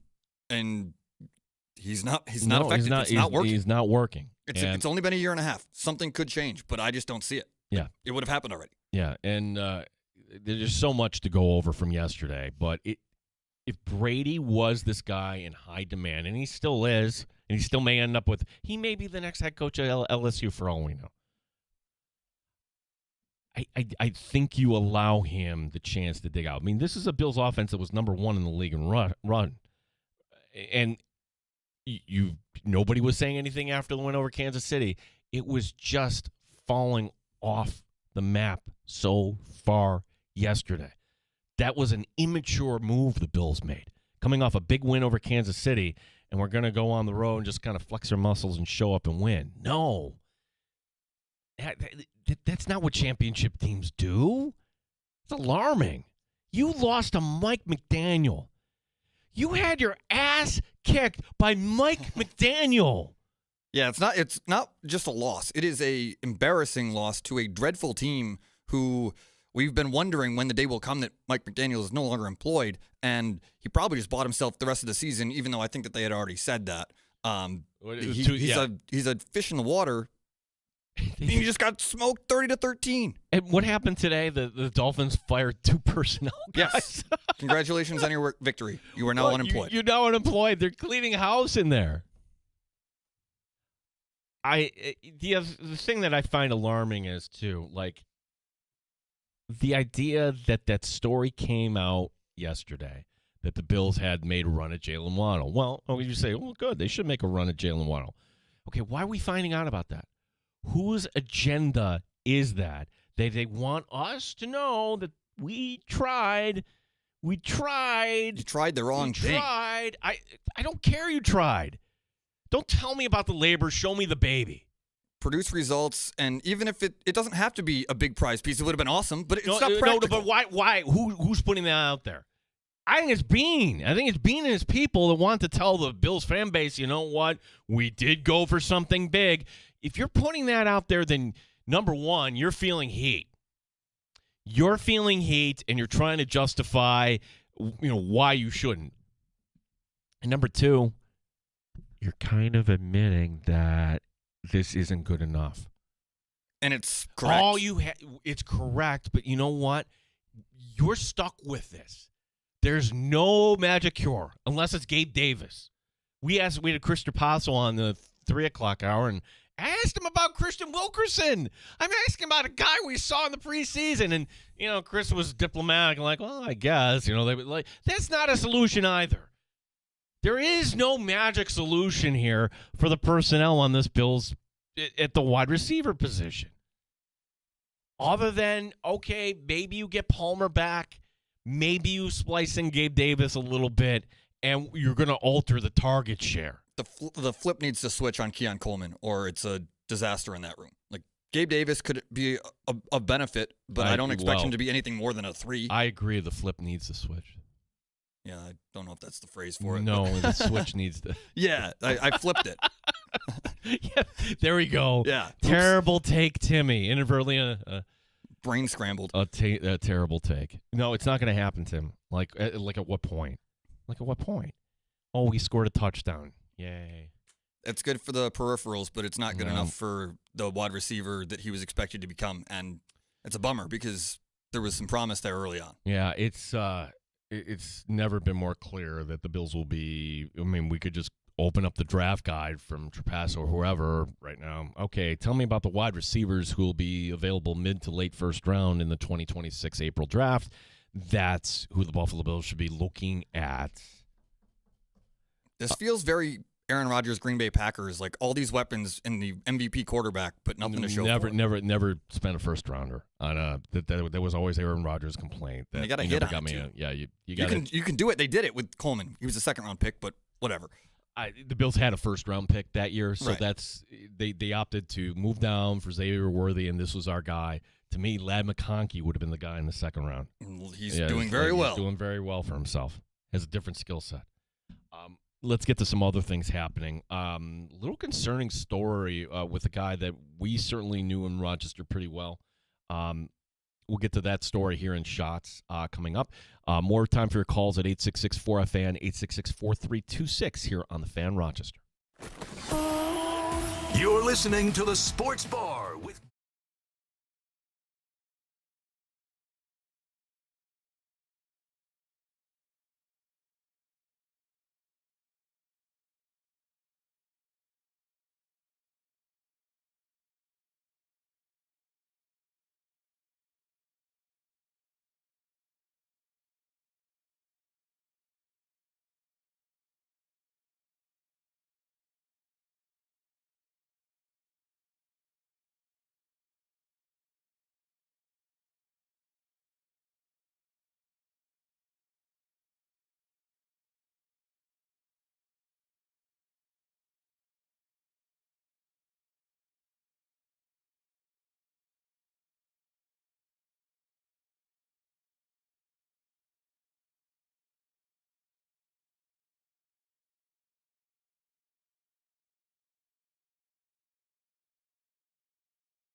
Sports Update. Dalton Kincaid is week to week with the hamstring pull. This, according to head coach Sean McDermott. That's not good. Josh Allen on that Dolphin game says that there was one team up for this game. They came ready to play. They wanted it obviously a little more than us. I got to be better.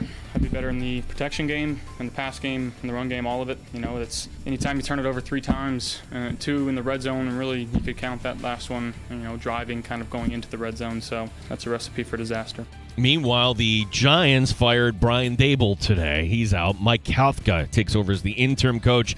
GM Joe Shane stays in New York. He's going to lead the search for a new head coach. Monday Night Football, it's the Eagles and Packers from Lambeau. The Amerks coming off a loss in Hershey. They're back in action Wednesday night against Belleville. Gene Battaglia, the sports leader, 95.7 FM and AM 950, The Fan, Rochester. Listen to 95.7 The Fan Rochester on the Odyssey, iHeartRadio, or TuneIn apps, and take the sports leader with you everywhere you go. Oh, my gosh. The Bills just signed somebody to the practice squad. This is what we're down to. Mecole Hardman. Oh, yay.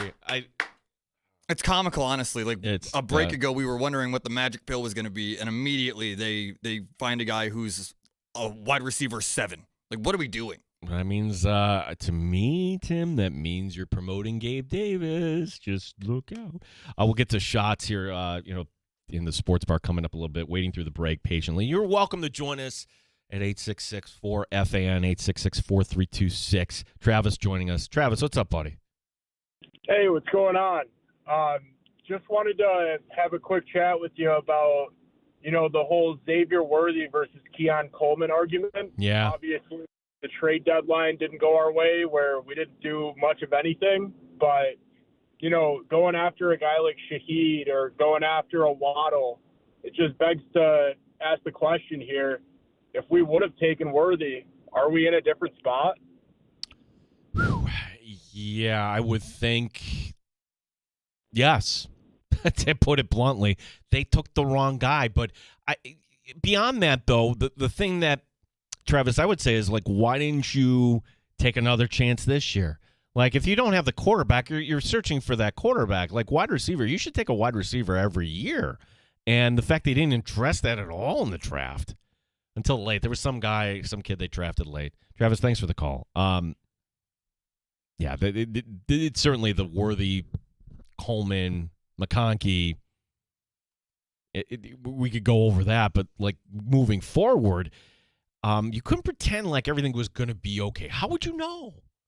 Coleman didn't show it to you last year.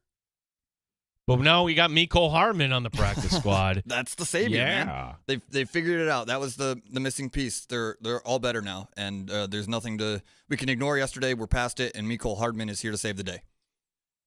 We'll get to shots here in the sports bar. You're welcome to join us at 866-4FAN, 866-4326. I hate hearing this quote from Sabres head coach Lindy Ruff on Yuri Kulik. Quote, Yuri is going to miss significant time due to a serious blood clot. I'm not going to go into any further details, but it's pretty serious. Wow. That begs a follow-up question, which Ruff wouldn't answer. Next stop for the Sabres on the road trip, Utah on Wednesday night. Not a good start for Yuri Kulik this year with the injury. Like, that's a life-altering injury. Like, you can die from something like that, and I'm glad they found it, but it's a bummer that he's got it and is going through it and is going to be out long. He's going to miss the Olympics now, too, probably. I have an idea for the MLB Network because the MLB Network needs programming ideas, right? They're just kind of rehashing the same stuff they roll out every day. Why don't they have, like, a reality show? Like, let's see Luis Ortiz get arrested. And, by the way, did former Guardian closer Emmanuel Clase turn himself in yet? So Ortiz did. Clase. If I'm Clase, I'm on the run. I'm going to somewhere where I can't be extradited, and I'm staying there for the rest of my life. Well, that was Antonio Brown's plan, and that didn't work out either. Yeah, he chose the wrong country. So the Feds came down on these two former Guardian pitchers. Clase Ortiz charged with fraud, conspiracy, and bribery. This for, fixing things, throwing balls intentionally. allowing others to profit handsomely in real-time betting. Ortiz turned himself in. His arraignment was today, and of course he's going to try to fight this.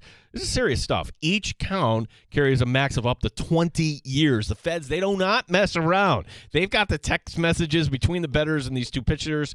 Tim, it looks pretty damning. Yeah, Class A had everything the world could offer anybody, and he threw it all away for an extra couple $100,000. Not even hundreds of thousands of dollars, just thousands of dollars. And the guy was set to make $35 million these next 3 seasons, minimum, and now is likely to spend some time in jail, a considerable amount of time in jail, for a little bit of extra money to people that obviously are bad seeds. Like, you can't get into business with people that are going to ruin your life, literally. Well, and this is the point I wanted to make on this, because this just in, the world has a lot of problems, right? Yes. Why are the feds caring about pitchers fixing anything or sports? This should be left up to the business, right? And this was the best way it was explained to me. Think of this like when it comes to Wall Street and insider trading. Like, what do I care if somebody gets a tip and or they know something's going to in advance? And well, insider trading is illegal because we want the institution. We want to have belief that the stock market is set up with rules and regulations, and it's the same for everybody. It's a level playing field. If we don't have that belief, what ends up happening?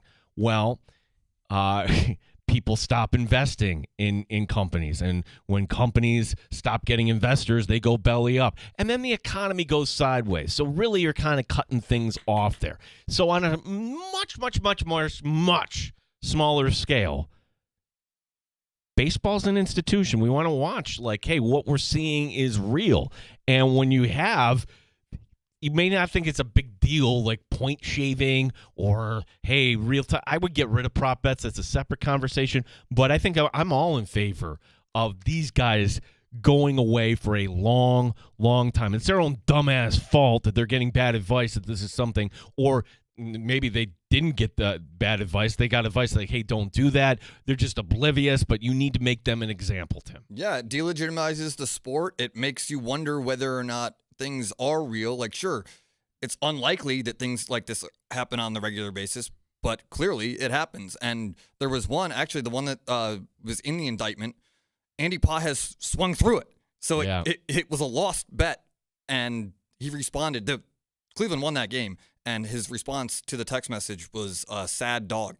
Yeah. So, like, you are throwing your life away for no good reason whatsoever. You've thrown away your entire career. You'll never work in the United States again.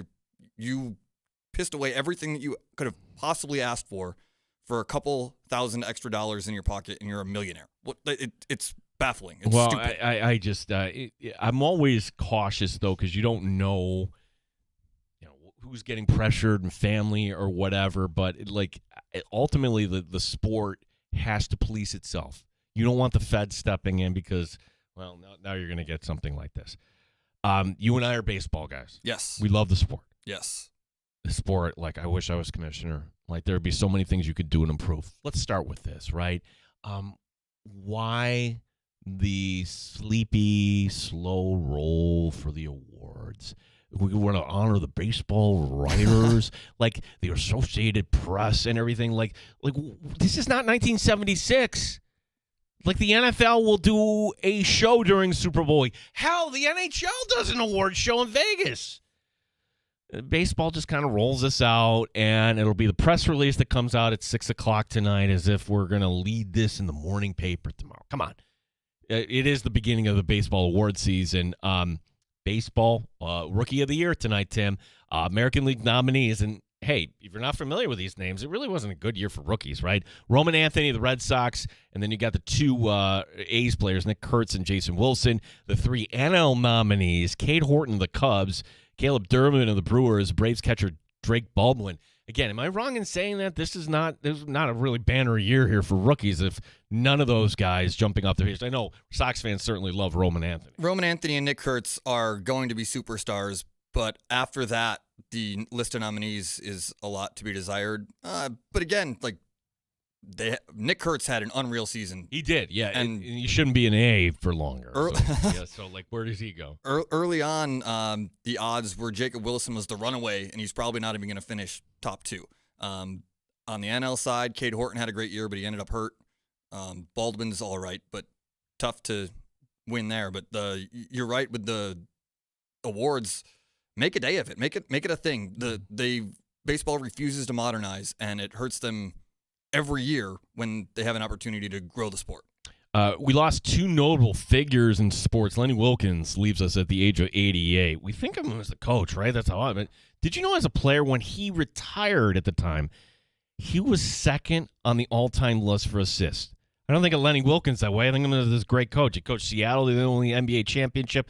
He's in the Hall of Fame 3 ways: as a player, a coach, as part of the 1992 Olympic Dream Team, where he served as an assistant coach. In 96, he was the head coach, and they won the gold there again. Wilkins at 88. Meanwhile, Paul Tagliabue passing away at the age of 84. Tagliabue, the commissioner for the NFL from 89 to 2006. No labor stoppages during his 17-year run.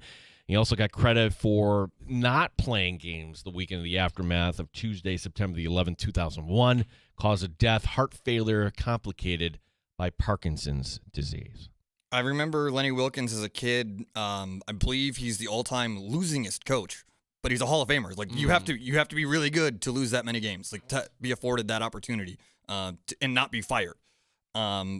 I think there was a time where he was the winningest and losingest. I could be mistaken. I'm going to say it's Don Nelson. Let's see here what the Googles say. Don Nelson came after, like Wilkins had already, like he may have been here's passed, Lenny Wilkens. My gosh. A lot of losses. 1,155 losses. Look, it's sports is tough. Give credit to him that you're able to kind of endure that. From the gossip pages, because here in the sports bar, we love our gossip. The wife of Aaron Rodgers, Brittany, no one still to this date knows who he is. Even his teammates, wives and girlfriends are wondering the same thing. The Daily Mail digging a little bit, quoting a teammate's wife, quote, "She's like a phantom. We want to meet her, invite her out, get to know her, but we haven't met her yet. We don't even know who she is." Tim, it's my opinion that Aaron Rodgers married his phone. I think that I'm in agreement with you. This is a Manti Te'o, Lene Kekua. Like, this person isn't real. It's real. Like, he legitimately, and I've read stories like where guys will fall in love with their AI helper, and Aaron Rodgers is a strange guy. I think that what you are saying, it's a conspiracy theory by default, but like I think there's some truth to it. There is a possibility that this person is not a real human being. Well, the strange thing is, okay, there's no trace of her on social media. Okay, not a big deal, right? There are people, believe it or not, that don't need to be on social media. Right. But nobody even knows who she is beyond that. It's one thing to stay away from the spotlight, but to not even exist is a different beast, and I think that's where we are. Well, now, and it's hard to say, like, to what degree to the family, but this Daily Mail piece has the quote from an unnamed family member. The family hasn't even met, finger quote, her yet. Makes you wonder. This guy has been off the rails for about 6 years now, and I'm pining for the day that he actually goes away. So since we're on YouTube, right, and we're on Twitch, and we're streaming in the Odyssey app, if my theory is correct, does AI Brittany let Aaron know that there are 2 guys in Rochester, New York that figured this out? We could do this? I think so. Like honestly, like Aaron, like this is our belief. It's okay. Like, show us a picture. show us something. Yeah, I don't think she's nobody's that private. Like you have to, like, if you're an adult, you have to pay taxes. You have to fill out the form. You actually have to go to the DMV. There are things that you have to prove you exist. I think he's trolling us, and we're eating that bait like candy and there's probably no marriage certificate. There's no human. Like, well, what at the end of the day, like what are you doing? And like the thing that tipped me off was like a go over the summer, like Aaron Rodgers is in Steeler camp, and he's walking on the beach by himself, and like that was his wife is with there too.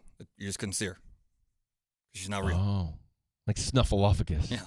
Like, oh, she's right over there. We believe you, Aaron. You can just tell the truth one time. Last call is for you, although we've taken a lot of your calls today, but we have one last shot for you today. We'll tell you what's coming up on the show tomorrow. 866-4FAN, 866-4326 here on the Fan Rochester.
You're in the Sports Bar with Danger and Battaglia on the Sports Leader, 95.7 FM and AM 950 The Fan, Rochester. Going back to the where is Emmanuel Classe, my idea for a reality show, comment in the YouTube chat. He's in Venezuela, 100%. That makes a lot of sense. I would never, if I'm under investigation and indicted and charged, I'm hiding for as long as I possibly can.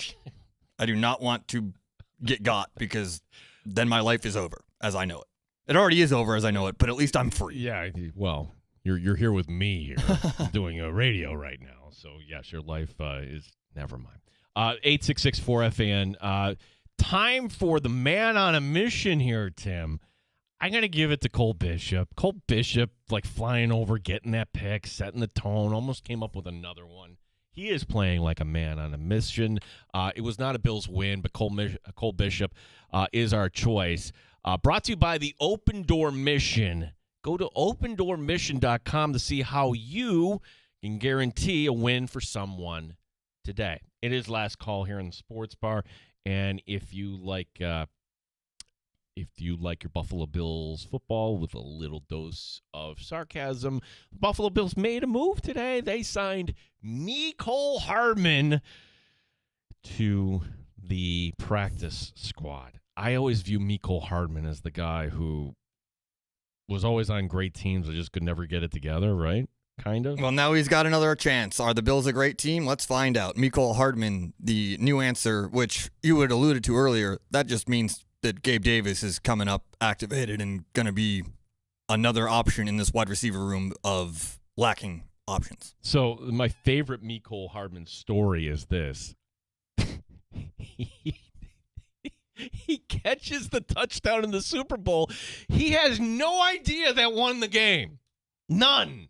No idea, doesn't care about the overtime rules, catches the touchdown pass from Patrick Mahomes, and there's celebration going around, and no idea that effectively ended the game. The Bills doing their best impression of trying, I think there. Like, he's an option, but that's not going to get people excited or satisfied with the flaws that they've got going on here. No, it's, looking at he's been, I forgot he was a Jet for a little bit. Yeah, he's been on the street the whole time. So with the Chiefs last year, 12 catches for 90 yards. Well, at least it's a body, right? Like it's a practice squad. It's a player that hopefully, right? Like, this guy's never going to matter to the Buffalo Bills, but it's an option to have if absolute disaster strikes, I guess. Yeah, I think it's one of those, okay, you are going to promote Gabe Davis, and now we need to get somebody to back up Gabe Davis here. That's my expectation this week. Like, this is just a body that there's an opening, got to fill it somehow, and he's what they decided to go with. Now, I'm not quite yet ready to talk about the Tampa Bay Buccaneers and how that looks and injury reports and blah, blah, blah, blah, blah. We'll get to that at some point. Maybe tomorrow's not the day either, but our good friend Matt Perino will be stopping by. Matt was down in Miami. We will get his thoughts on, everything Buffalo Bills related. Also on the show tomorrow, he's a big Bills fan. He's got his own Bills podcast, and you see him on the NFL Network, Michael F. Florio, for some fantasy talk. And let's talk some Amerks hockey tomorrow, where the Amerks coming off a loss in Hershey. By the way, no more Sunday games during the NFL. Well, it's not the Amerks, like Hershey. What are you doing with that? We will talk to Michael Leone, head coach of the Rochester Americans, as the team is back home Wednesday night, taking on Belleville. Now, if you missed any of the show, darn, I missed it. No worries. Just download the Odyssey app. You can go back and listen to it up to 72 hours in the Rewind feature. We have BetMGM coming up tonight at 7 o'clock. Before that, the JR Sport Brief. Tim, great job as always. Happy to help. Glad to be here. Danger back tomorrow here on the Fan Rochester. You're